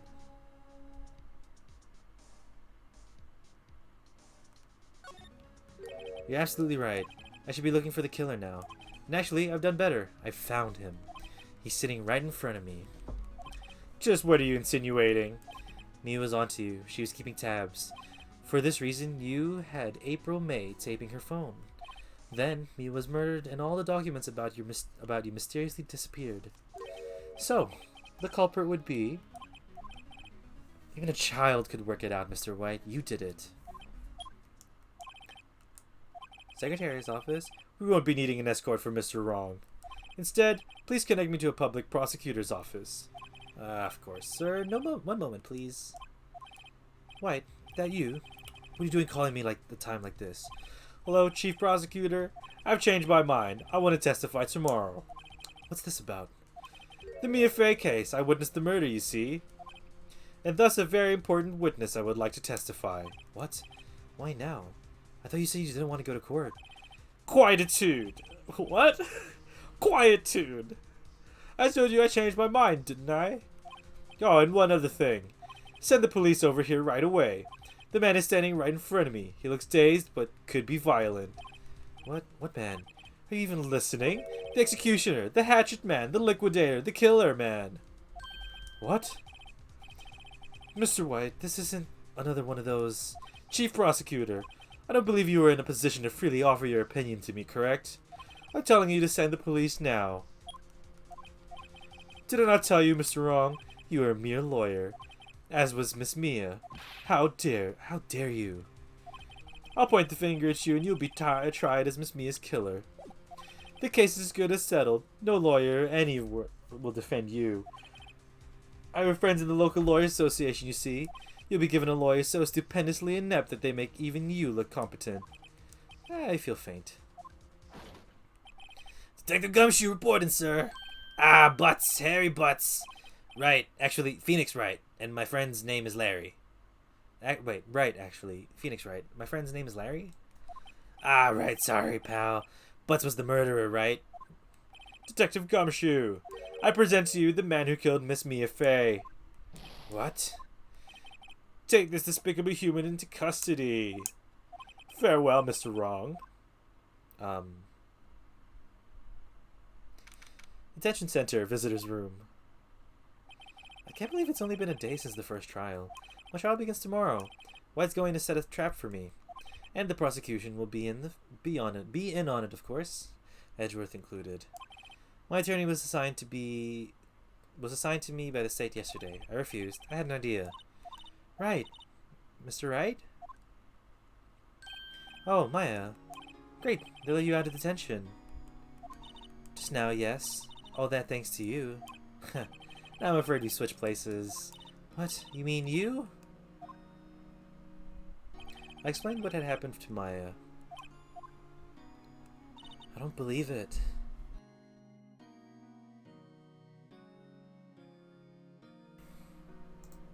Sorry, I just kind of broke there. How many people does that man need to destroy before he's satisfied? My mother? My sister? And now you. This has gone too far. Mr. Wright, please tell me. Is there anything I can do? Well... Defend me in court. Alright, you can be my defense lawyer tomorrow. Alright. Huh? Leave it to me! I am Mia's sister after all. Lawyership runs in the blood. Wasn't it ghost powers that ran in your blood? I better run to the bookstore and pick up a copy of Law for Rookies. Wait! What? I'm kidding, it was a joke. No way. No, really, I was kidding, but thanks. It's good to know you're on my side. And there really isn't anything you can do for me anyway. But I can't just sit here and do nothing. I've got to give that man a piece of my mind. Just a piece? Okay, then come to the trial tomorrow. Okay, I'll be there. I'll show them a thing or two. Why are we taking her to the trial? Times may change, yet with crime, it's the same old story. But times may change, yet with crime, it's the same old story. In fact, it's gotten worse. Lengthy court proceedings are no longer realistic. Beginning a few years ago, a limit of 3 days was put on the initial court trials. Almost all finish in a day, most with a guilty verdict. Never thought I would end up in the defendant's chair myself for this case. With the true culprit appearing as the star witness, this is it. Tomorrow, it's me or him. To be continued. Okay, so what we'll do is we'll try to save. Oh, we could just finish it, honestly, today.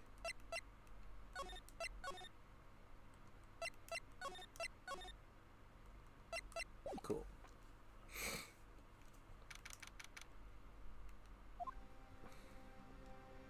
Well, I guess this is it. Yeah. One way or another, this case gets decided today. So let's save that and let's see where it loads.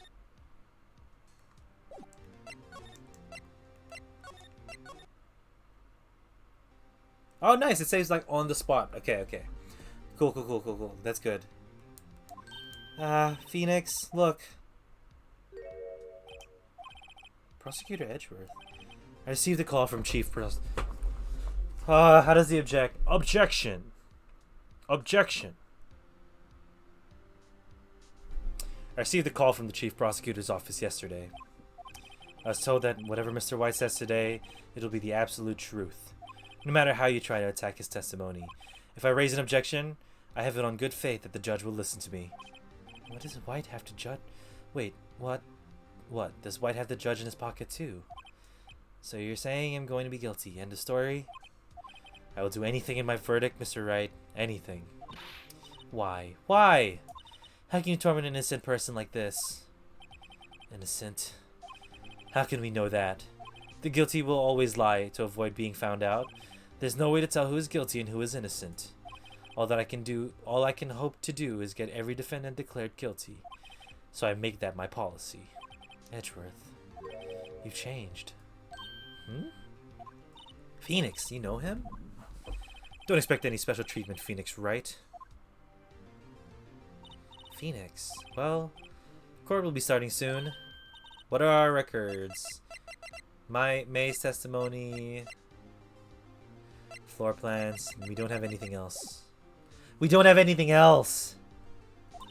Your defense attorney isn't even here yet. They're not... I'll be defending myself. What? Okay, let's do this. In the courtroom we go.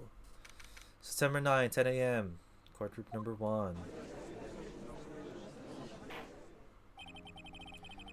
The trial of Mr. Phoenix Wright.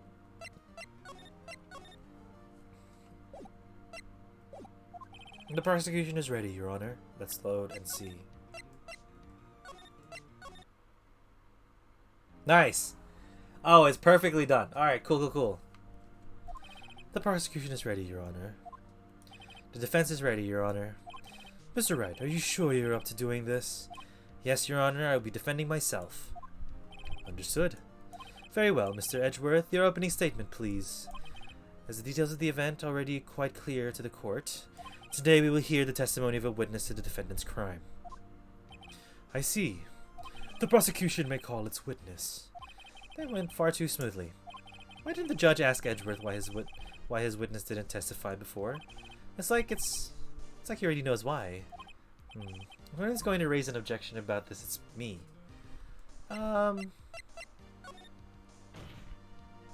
Mr. Edgeworth, you owe an explanation to the court.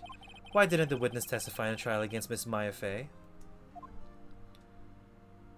I'm ever so sorry, Mr. White. As a busy man, and besides, at the time I thought that Miss May's opinion was all that would be needed. Again, my sincerest apologies to the court. Excellent, Mr. Edgeworth. I appreciate your demeanor. Great. He gets to show off and I get nowhere. I would like to call Mr. Red White to the stand. Oh, I want to finish this chapter. Please state your full name. You wish to know the title of my personage? I fucking hate this guy. Jingle jangle. Star spangled. Your name? Yes, that's what I said. Oh dear, do my what? Locutions? What the fuck word? What the fuck word even is that? Locutions? Locution. A word or phrase especially with regard to style or idiom. Oh dear, do my locutions confuse? Name? These two are great together. My name is Wright, but my friends call me Blanco Nino. I am the CEO, or to use a more common term, the president of Blue Corp. Did you know the victim, Miss Mia Fey? That would be a negatory. No, I do not. You were at the Gatewater Hotel the night of the murder. Correct. And you witnessed the murder from there. Why, tell you what, you already know. Why tell you what you already know? Very well, Mr. White, you may begin your testimony. If I can't rip this guy's testimony apart, I'm done for. Why do I always feel like it's in the end? Why do I always feel like it's the end of the world and I'm the last man standing? Ho ho ho! We're finishing the trial tonight. I gotta let me just make a text.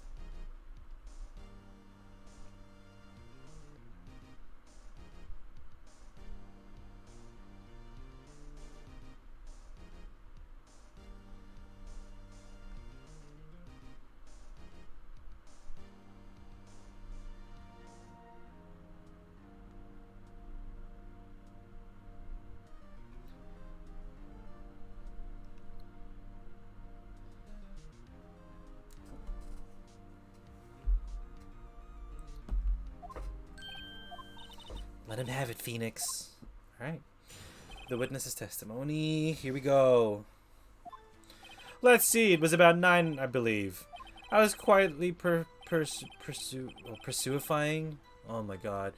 Pursuifying. That's reading to you. Some papers by the window. Then I heard a bedlam coming from outside. Surprised, I turned to look at the building across the way. This was when I saw him, a spiky-haired man attacking a woman with long hair. Needless to say, that man was none other than you, Mr. Lawyer. I called Miss May over at once. She too was flabbergasted, of course. The victim, she ran away, but you gave chase. Finally, there was a terrible impaction. Then it was all over. Okay, cool, easily. If things occurred as you testified, then I'm afraid the defendant is guilty. Very well, defendant. Mr. Wright. Your cross-examination. Yes, Your Honor. Alright. Let us do that. Let's pressure all of it first. 9. How do you know what time it was? Because I'm always absolutely perfect, you know. I'm not gonna do his voice. No, you're not getting away with that. You're so mistrusting, Mr. Lawyer. So, what was the proper term for secretary again? Anyway, Miss May ordered the room service for 9. It happened soon after the room service arrived. That's what Miss May said too. Hold back. I don't see anything to gain by attacking him on this point any further. Okay. What were you doing at the time? By the window, you mean? The one directly across from Fane Co. law offices? Correct! That is the only window you see. And there you were, reading. Papers. Correct. The Gatewater is a businessman's hotel, and I am a busy man who had business to do. I think that meant supposed to be businessman. Heard bedlam from coming outside. A bedlam. It must have been when you attacked, I assumed. We see. Continue. Look at the building across the way. So you were reading your papers until you heard that sound. But of course, I am no snoop peeping out of the window at night. No snoop? Yeah, right. You've made a career out of snooping. It was when I saw him, a spiky-haired man attacking a woman with long hair. Spiky-haired. You said the man was other than you, Mr. Lawyer. How do you know it was me? What you just said directly conflicts with Miss May's testimony. Miss May clearly stated that this assailant looked like a girl. I've always been proud of my eyesight, Mr. Lawyer. Just what is your eyesight? Counting both eyes, 40. 40?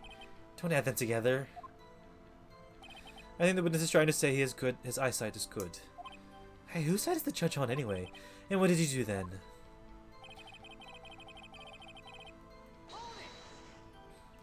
What was Miss May doing at the time? She had just finished watching a soap opera on the TV and was weeping openly. Did you know that she had been taping the Fae office phone? Irrelevant, that has nothing to do with the case at hand.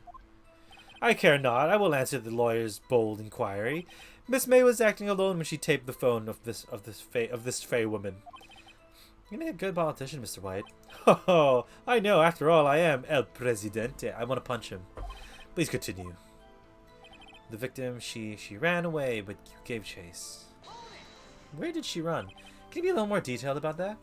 I think it's worth knowing exactly what happened. Of course. Comprende. I understand.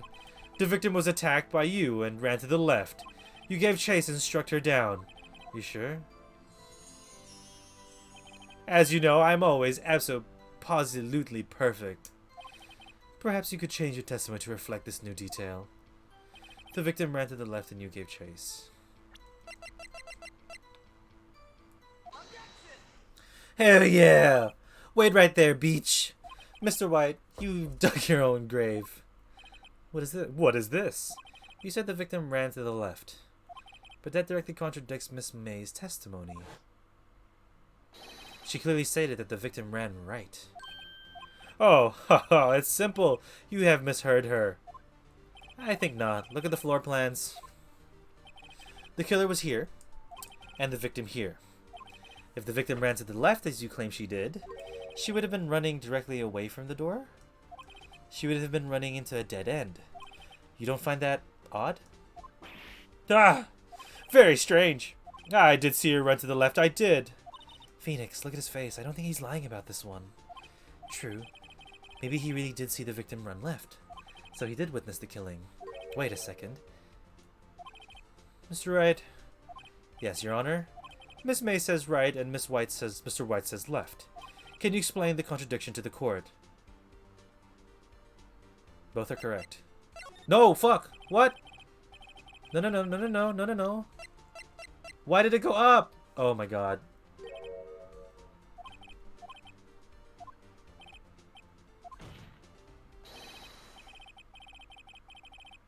Oh, okay, so he still got the same one. Oh, I panicked. I thought I pressed the wrong thing. Oh, I mean, both are correct. Both are correct. Mr. Wright, what do you mean? Yes, what do you mean? He was not viewing the crime from the hotel? If he was not in the hotel, where could he have been? I came back just in time to hear you. In my ears. Oh, sorry. The voice is quite... Yeah.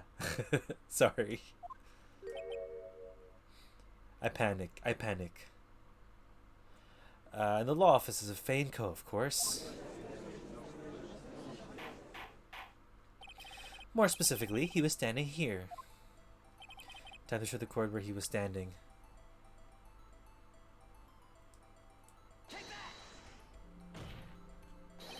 This is where he was. Look, when the victim ran through the door, if he was watching from this point to him, it would appear that she ran to the left. Please, this is no time for jokes and ill taste. This is where the killer was standing. Exactly. Order, I will have order. Anyone disturbing the order of this courtroom will be held in contempt. Mr. Wright, what are you suggesting? Rapscallion. These postulations of the defense are distortion of the truth, Your Honor. Indeed, they do seem a bit far-fetched. Ho ho ho. You provide us with so much entertainment, Mr. Lawyer. But now he's laughing. The hilarity of the moment made me remember something. It appears I have been unclear, and for this I apologize. Mr. Your Honor, I may be allowed to testify once more. Testification? New testimony. Excuse me. Let's hear your testimony. Good luck. You can't fix a broken testimony, buddy. She ran to the left. Miss May's testimony was correct, as was mine. When you assaulted the girl, she first ran to the left, and then you hit her, savagely. That's what I saw. Next, with the last of her strength, from a blow. Okay, let's just see where it goes. Next, with her last of her strength, she ran to the right. You chased her and delivered the final blow. This is what Miss May saw. You see, you hit her twice. Don't you remember, Mr. Lawyer? That does seem to make sense. Will you be cross-examining the witness testimony? You bet I will. I mean, sorry. Yes, Your Honor. She ran to the left. Let's press. What do you mean by that? That is what I'm about to explain. You Americans, always so impatient. It does not become you. What? Hey, buddy, you're an American too. When you assaulted the girl, she pressed to the left. What do you mean first? First? That's what happens next. You do speak English, right? Please sit back and relax while I try to use simple words for your benefit. First, she ran to the left, and then. That's what I saw. I didn't hit anyone. Now, Mr. Wright, there is no point hiding things from this court. I'm not hiding anything. The prosecution requested the defense refrain from interrupting the testimony. Mr. Wright, you have been warned. Why is he mad at me? What do you mean, next? Oh. God damn it.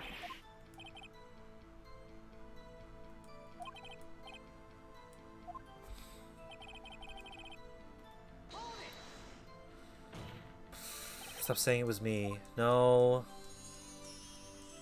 But it was you. Why is he objecting that? Mr. Wright, if you claim that it was not you, then show us proof. I can't do anything. May I continue? That's what Miss May saw. So each of you saw different parts. Absolutely. That's right, of course. Where did he pick up that annoying phrase? Look at this. What's up, Crovi? Anyway, moving along. So you were watching both times. I suppose I was, and please excuse me for not testifying to this sooner. One viewer, you killed it. Your point, sir? What do you think, Phoenix? I think we've got him right where we want him. He slipped. Let him laugh for now, as soon as to wipe off his face. Miss May's testimony was correct, as was mine. He saw the girl fast and left. He saw her, that's what I saw. After thanks, she ran to the right. You chased her and delivered the final blow.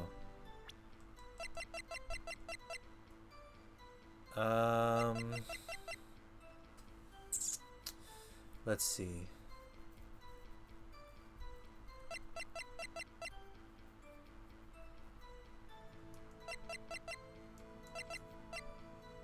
It's just from a blow. I don't know if that's like the statement, but it's not specifically one blow. It's just from a blow, so the final blow could be the thing. I don't know. Very, very weird. You delivered the final blow. That's what Miss May saw.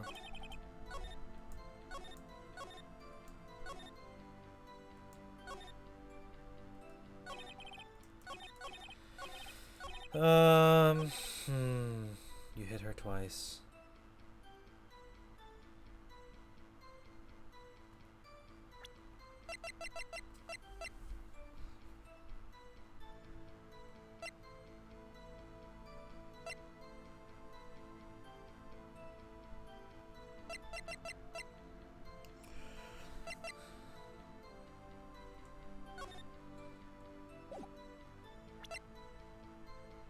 Oh, dodged an attack, but she was caught and struck. This evidence clearly reveals a contradiction in that statement, Your Honor. How exactly are the evidence and statements related? They aren't, are they? What?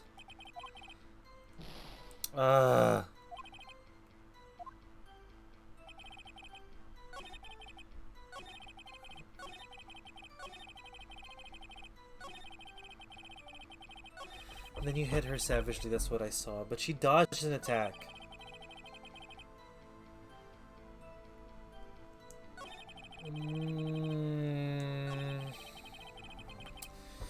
We do have the save, we can't push it through.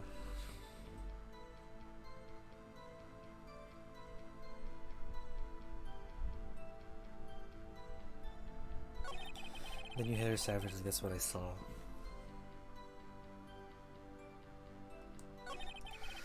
The last of her strength, she ran to the right.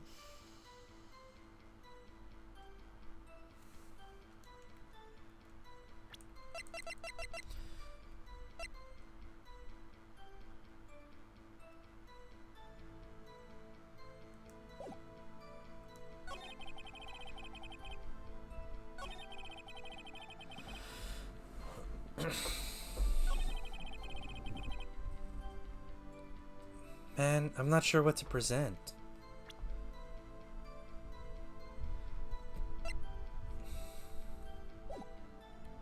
It would say several blows.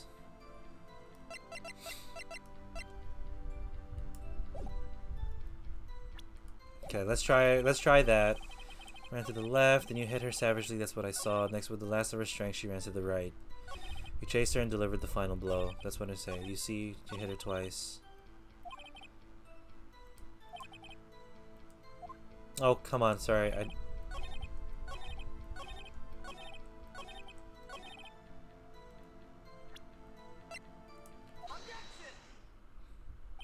Mr. White, the victim died from a single blow. Okay, so it was a single blow. Damn. You know, let's save progress. Gah. What do you have to say to that? That's my chance to hit him where it counts. Mr. White, wasn't it you who told this court you were abso-puzzolutely perfect? I will refrain from using this phrase from now on. Your Honor, if you could ask the witness for a new testimony. The witness is obviously confused, Your Honor. I would like to request a 10-minute break. Yes, quite. The witness is confused because he's lying. I empathetically request that there be no break, Your Honor. Yeah, we want justice. Don't let him get away. If the witness would care to revise his testimony... The crowd's on my side. No slipping out of this now, White. Mr. White? Okay. Fine. To your account. You know what? Well, see, I looked at the other window when I heard... The other window? There's only one window. That thing fall. Then the next moment I saw Miss Mia run to the left. The killer you attacked, but she dodged. And then she turned and ran for the door. Then you did her in with a single blow. Thwap. Thwap indeed. Very well, you may begin your cross-examination. Mr. Your Honor, my stomach, you see, it's hurting. Bitch, deal with it. This is almost over. Bing, bing, bing, bing, bong. Well, see, I looked at the other window when I heard that thing fall. You heard that thing fall. What exactly was that thing? Oh, I guess the glass light stand. Right? The one that had fallen over at the scene. Phoenix, doesn't something strike you about that as odd? Yeah. Yeah, that is odd. I'll press further. Mr. White? Huh? What? You're saying you saw the glass light stand? Yes. Then change your testimony to reflect that. Sorry, my bad. The witness will revise his testimony. Okay, of course. A light stand was lying on the floor when I looked. Ah, and that's the glass, but we'll see everything. The next moment I saw Mia run to the left. Miss Mia? Mr. White, did you know the victim personally? No. Triple no. How would I? How could I? I see nothing odd about the witness knowing the name of the victim. Mr. Wright, I will not have you harassing the witness. You're looking a little flustered, Edgeworth. The killer, you, attacked her, but she dodged. And before you said that she was hit before she ran. Yes, I must have been confused. But don't worry, we all know what happened now. She turned and ran for the door. What did you do then? I gave chase, of course. Whoa! Not me, the killer! Ooh, he gave chase. I gave chase. Mr. White, please try to remain calm. Mr. White here is only trying to fluster you with baseless accusations. Oh, right. Thank you, Miles. Miles? Then you did them with a single blow. Thwap. Thwap. Does that sound like a savage attack from you? Doesn't sound like the savage attack from your earlier testimony. Ho, ho, ho. Well, yeah, I'm a man of peace, you see. He's getting a lot less talkative. Probably afraid I'll catch him on something. But it won't be easy. Well, it will, since we have the glass. Next moment I saw Mia run to the left. The killer you attacked, but she dodged. She turned and ran for the door. Then you did her in. Nothing weird about that. And the next moment I saw Miss Mia run to the left. No, yeah, we'll present the lights now.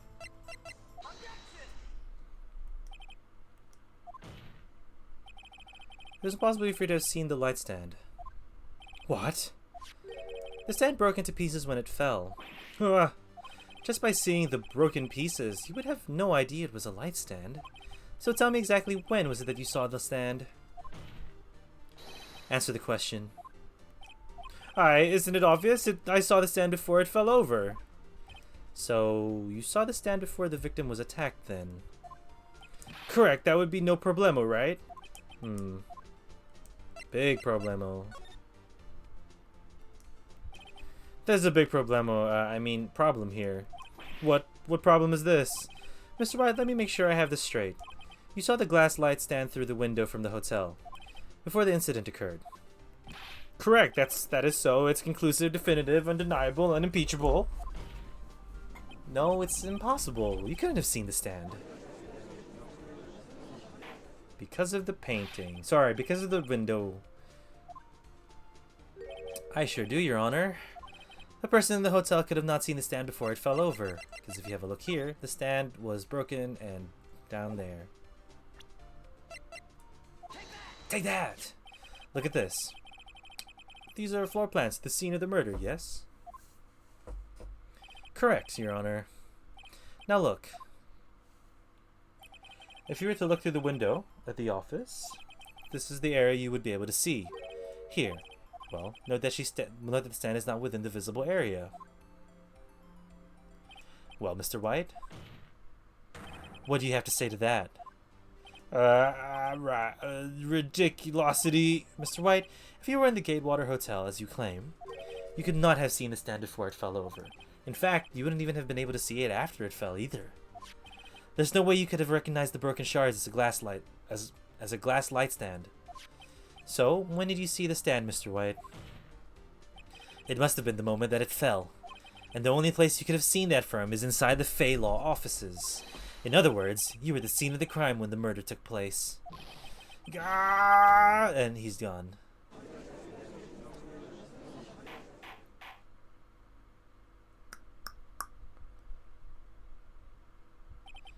Mr. White? Mr. White, you did it, didn't you? Mr. Your Honor, Miss Mia. Looks like we're about to get our verdict. That's far enough, Phoenix Wright. What? Ah, shit, Edgeworth is here. Mr. White, I think the time has come. Should you confess your crime now, What? I said you should confess your crime. Ergo, confess that you placed the wiretap. The wiretap? Why are you withholding crimes now? Order. Mr. Edgeworth, explain to the court what you mean by this. Distinguished members of the court, Mr. White is slightly confused. Allow me to explain. I really don't like the way this is headed. As you know, Mr. White is the CEO of Blue Corp. He ordered his secretary, Miss April May, to tap the law offices of Miss Fay. What does that have to do? Your Honor, the question is, when was the wiretap placed in the office and by who? By whom? No, you wouldn't. Mr. White, in order to place the wiretap, you entered Miss Fay's office. Am I correct? Correct. You are most correct, Miles. God damn it, give me a break. Yeah, and in order to place the wiretap, I breached the Fay & Co. law offices. That's when I saw that accursed light stand. So we're not getting him on murder, we're getting him for something else. Now I'm confused. Please explain to the court what all this means, Mr. Edgeworth. Gladly, Your Honor. Mr. Phoenix Wright has made his position quite clear. He has determined that Mr. White knew the glass stand was in the office. He has shown that there was only one time Mr. White could have seen the stand, and the very moment of the murder. Thus, Mr. White would like you to believe that Mr. White was the murderer. I see. However, it is a fact that Mr. White had been to the office well before the murder took place, when he went to the place of the wiretap. when he went to place the wiretap. He could have seen the glass light stand then. Ergo, Mr. Phoenix Wright theory is relevant for the baseless conjecture it is. Miles. Mr. White, you will testify to court about this wiretapping. Leave it to me. I feel faint. Wiretapping. It was the beginning of September, the week before the murder. I had entered the Fay & Co. law offices. Of course, I had done so to place the wiretap. This is when I saw this glass light stand. So you saw the stand before the night of the incident. And this is how you were able to identify what had fallen over by the sound.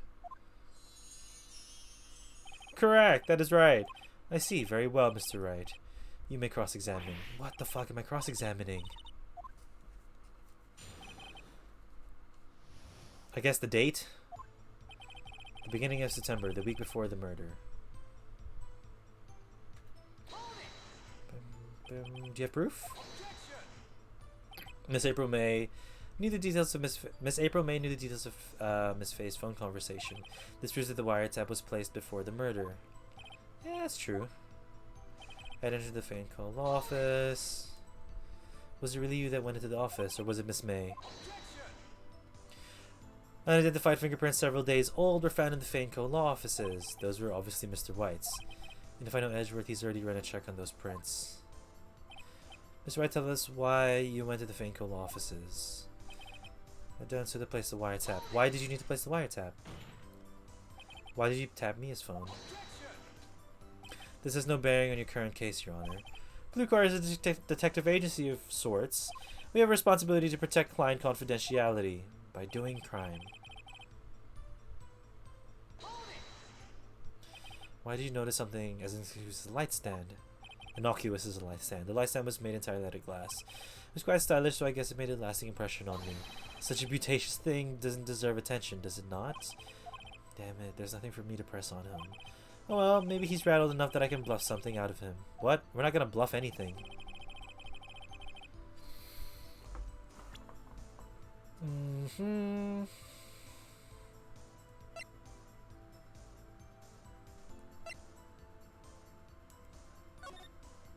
September 5, 927.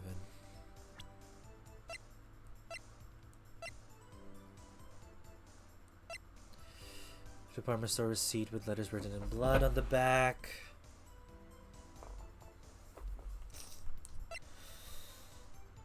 This doesn't matter. This doesn't matter.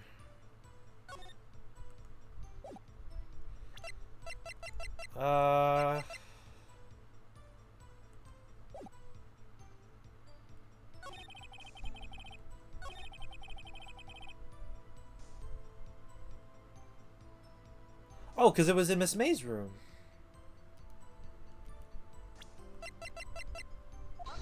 Nope, it's not correct. Your Honor, that statement contradicts this evidence. No, it doesn't. Hi. Okay.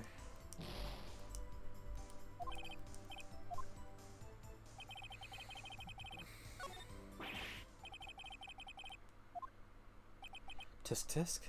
I'm afraid that's as far as you go, Mr. Wright. The time has come for you to... What? I didn't press anything, though. You fought honorably. No more... I can't take this anymore. Mr. Wright, are you giving up? Yes, Your Honor. What? Phoenix. Phoenix, over here. I know that voice. Mia? Never give up, Phoenix. Mia.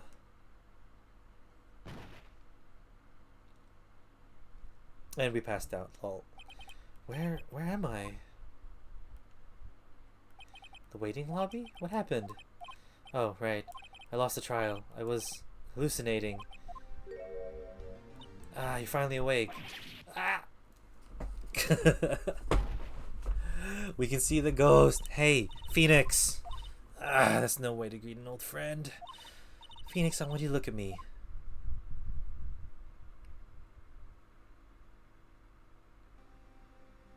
What? You're... Maya? Did you know the Fae women have strong psychic powers? When you accepted your defeat in court, it appears that was enough of a shock to awaken Maya's true powers. So Maya is channeling you, Mia. That's right. I am Maya, but I'm also Mia. Now, I want you to listen to me, Phoenix. Maya never gave up. You can't either. That's what I came here to tell you. But we don't have much time, Phoenix. Now listen. You've already won. Huh? You have the receipt in your court record, right? Yeah. The one you wrote Maya on. Phoenix. Wright wrote that, not me. So, what do I do with it? Look at the front of the receipt. The front? It's a regular receipt. Looks like it's from a famous department store. 1,000. Wow, big spender. Item. Glass light stand. Date of the purchase September 4. September 4, that's right, Phoenix. I bought the stand the day before I was killed. Wow. Now what did Mr. Wright say in his testimony? It was the beginning of the week. Beginning of September. The week before the murder. He said he saw the stand before the murder. There you go. I think the court is about to reconvene. Go do it, Phoenix. You know you're innocent now. Just prove it. This is like hella... hella luck. Also, this is a video game. It's fine. September 9, 1:16 p.m. District Courtroom. District Court. Courtroom number 1. Court will now reconvene for the trial of Mr. Phoenix Wright. Is the defendant, rather? Are you alright, Mr. Wright? Yeah, sorry, Your Honor. I'm fine now. Then let's start off where we left off. Your Honor, there is nothing to get back to. The cross-examination of Mr. Wright is finished. All that is required now is for you to pass judgment on the defendant Phoenix Wright. Your Honor, please give me one more chance. I promise you, this is the last time I'll ask you. But Mr. Edgeworth has noted the trial is more or less than finished. Mr. Edgeworth, do you have an opinion to this matter? I say, let us give Mr. Phoenix Wright his last chance. Very well. You may begin your cross-examination.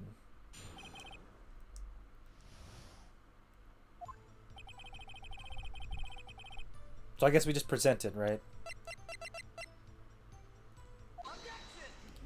There's no need to further press. Look closely at this. See the word Maya written in blood? Bah, you're grasping. I think not. Look at the other side of the receipt. The other side? Your Honor, would you tell the court what is written on the other side of the receipt? Well, a glass light stand. And the date of the purchase? Why, that's the day before the murder. High cream. Objection, you can't stop yet. I can't stop yet. We gotta keep going. Also, what's up, High cream? It's still January. Happy New Year to you. Welcome back. How you doing? You see, Mr. White, when you allegedly entered the Fane Co-Law offices at the beginning of September, the stand could not have been there. How are you? I fine? I'm glad to hear you're fine. I'm alright. I'm kind of living. I'm back at work, which kind of sucks, but, you know, gotta do what you gotta do. Doing alright. Have you played Phoenix Wright before? The stand could not have been there. Cronk noises. Well, Mr. White, can't get out of this one, can you? No. It's impossible. Ah, God, he's losing it.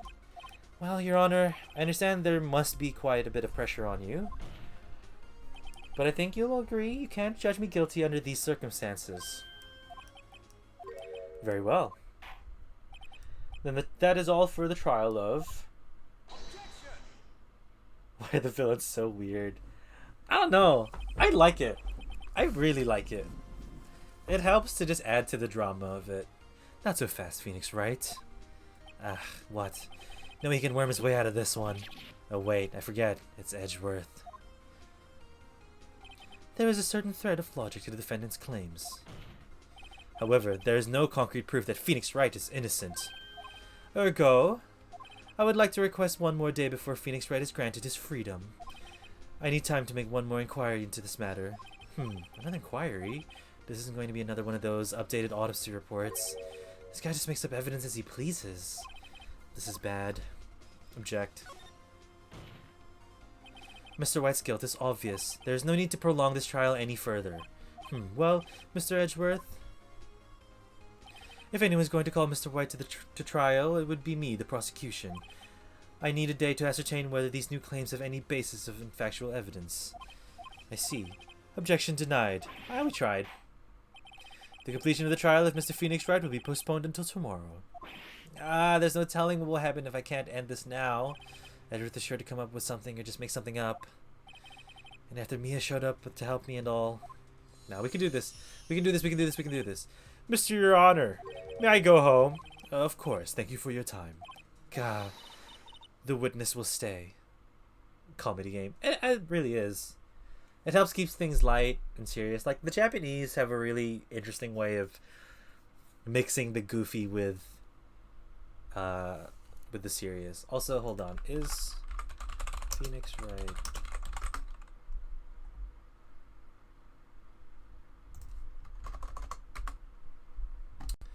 Capcom. Okay, I was gonna say.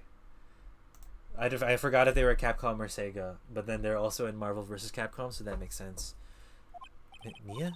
Phoenix, read this note out loud. What's this? A list of people's names in Mia's handwriting. Your Honor, if I may. You're quite persistent today, Mr. Wright. You bet I am. My life is writing on this one, damn it. I have something I would like to read to the court.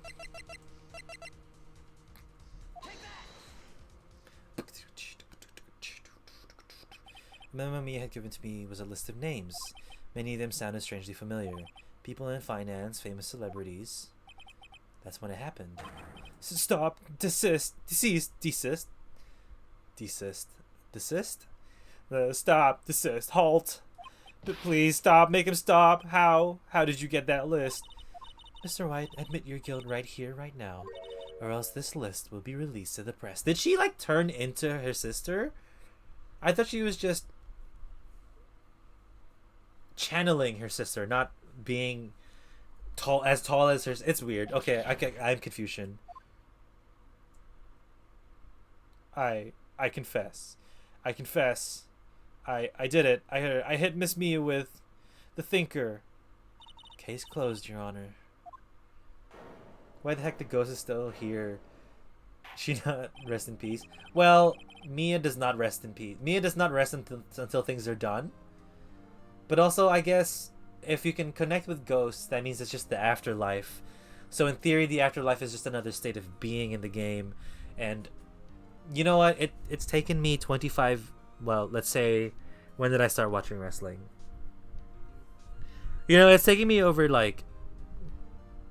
20-ish years of throwing my reality to the side to make excuses for games. It's a video game. I see no reason to continue this trial. Mr. Wright, yes, Your Honor. You've done it again. That was quite sprinted defense. Yeah, Your Honor. I guess you could say that. If only you knew how spirited it was. Well. This court finds the defense. Rather, the defendant, Mr. Phoenix Wright. Hell yeah, beach. That not guilty call. We have confetti in a courtroom. That's not normal. That shouldn't be allowed. Awkward laughing moment. That is all. This court is adjourned. September 9, 2:24 p.m. District Court, Defendant Lobby number 1. Well, I never thought I'd be saying this again, but congratulations. You're lucky I was born a fae. I'm lucky I had both you and Maya on my side. I'm glad you made it. Thank you, Phoenix. You risked a lot to help me and Maya. I won't forget it as long as I live. As long as you live? My time here is running out, huh? Maya's powers are still weak. I can't stay here that long. What? There's still so much to say. Don't worry, I'm sure we'll meet again. Chief. I'm not Chief anymore. Phoenix, can you come to the office tonight, say 9? You already woman dead. She's already dead. I don't know. The office? I'll see you later. Chief, Mia. September 9, 9:02 p.m. Vaincone offices. Being here, it's hard not to think about that night. You came! Mia? I was kind of worried you might not. Huh? Of course I came. Well then, I'm pretty hungry. How about a burger? Mia? You should have seen your face. Mia. What are you talking about? It's me, Maya. Maya. What, did I look like my sister? Look like you were her. I might be able to use that. Oh, Phoenix, go to the store and buy me lunch, would you? Maya, the case hunter of herself. Bruh, can you imagine spirits being the main reason you survived, like a trial case? Maya, why are you here? Because of this. See? Maya wrote me a letter. Take care of Phoenix for me. Take care of... Huh? She means the office. This office.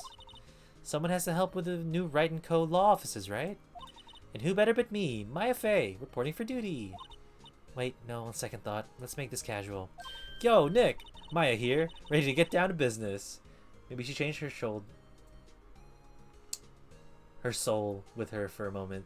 But, okay, so like, if we're trying to make sense of this, do you think...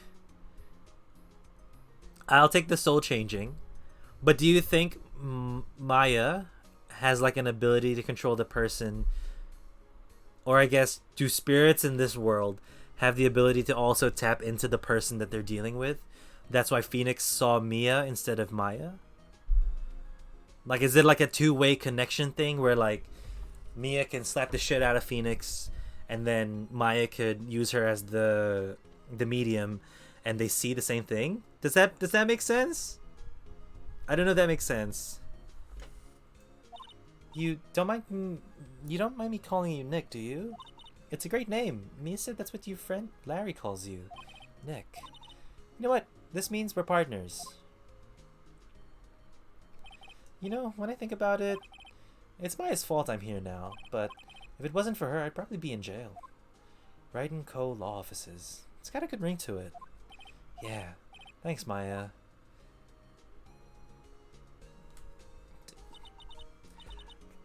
Yeah, no, for sure. It's like a... Maybe it's just power, more trust. Maybe it's trust power. More trust you edit, more you can see. I guess, like, the more you believe in it and believe in the faith, the stronger the connection. Because, right, if you believe that you're going to see someone and your cognition of them is still pretty strong, you'll see them with it. I'll take that. That also makes sense. Good luck, Phoenix. I'll always be here, watching. But that's proof that he can see her apart from Maya being her. Right, okay, Nick. Let's do it. Huh? Do what? Burgers, dummy. Burgers. There's a great burger joint just down the street. Come on, time's a-wasting. Okay, wait up. The end! Yeah, we finished chapter 2. This is the one I don't remember. A brand new episode has been added. I haven't had a burger in quite a while. I want one too. Tempted.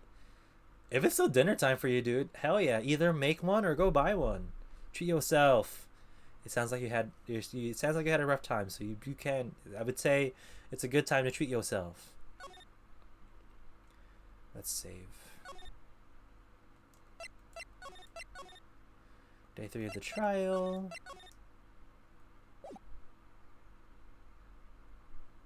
God, you have disgraced me for the last time, Steel Samurai. And this is where we're gonna end the stream. I would just end up feeling bad after. Well, if it makes you feel garbage, maybe don't. Maybe you can get a tiny burger. Do you guys not have sliders where you're at?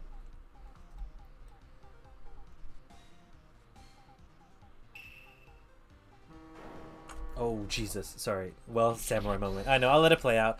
I'll rewatch it again on the next stream. We'll just see what happens. One has fallen, but who? Only the moon knows. Don't miss next week's exciting episode. The Dark Messenger returns. October 14, 5:31 p.m. Wright & Co. Law Office. Well, this is where we're going to be for the rest of the day. Thank you, everyone who came by to the stream. I really appreciate y'all's time. It's very nice. Hi, Cream. Thank you for, like, chatting, coming by. Rika, thank you for saying hi. Colorfully Minded as well. Thanks for the redeem as well. I hope that made sense. Let's go to the goodbye screen. Let's Let's see what's happening on Twitch. Let's see. Is there anyone on the Phoenix Wright category? Okay, bye. Bye, Crovy. And I'll never have just one viewer because you're always going to be here, Crovy, and I can count on that. Anyway, yes, team, I will see you all next time. It'll be on Thursday. That's when my next stream will be. My leg doesn't seem to be super sore anymore, which is nice. Have no pain, so that's a plus. More Phoenix Wright to come. We'll do chapter 3. Probably won't finish it in the stream. It'll probably take 2 or so streams per episode. If y'all like get bored, come follow me on TikTok. I post some highlights. I post some tarot stuff. If not, have a chill time. Relax. Have a good week. Everyone better keep, try to keep your spirits up. Try to take care of yourself as much as you can. And I'll see you next time. Okay. Have a good one, team. Bye.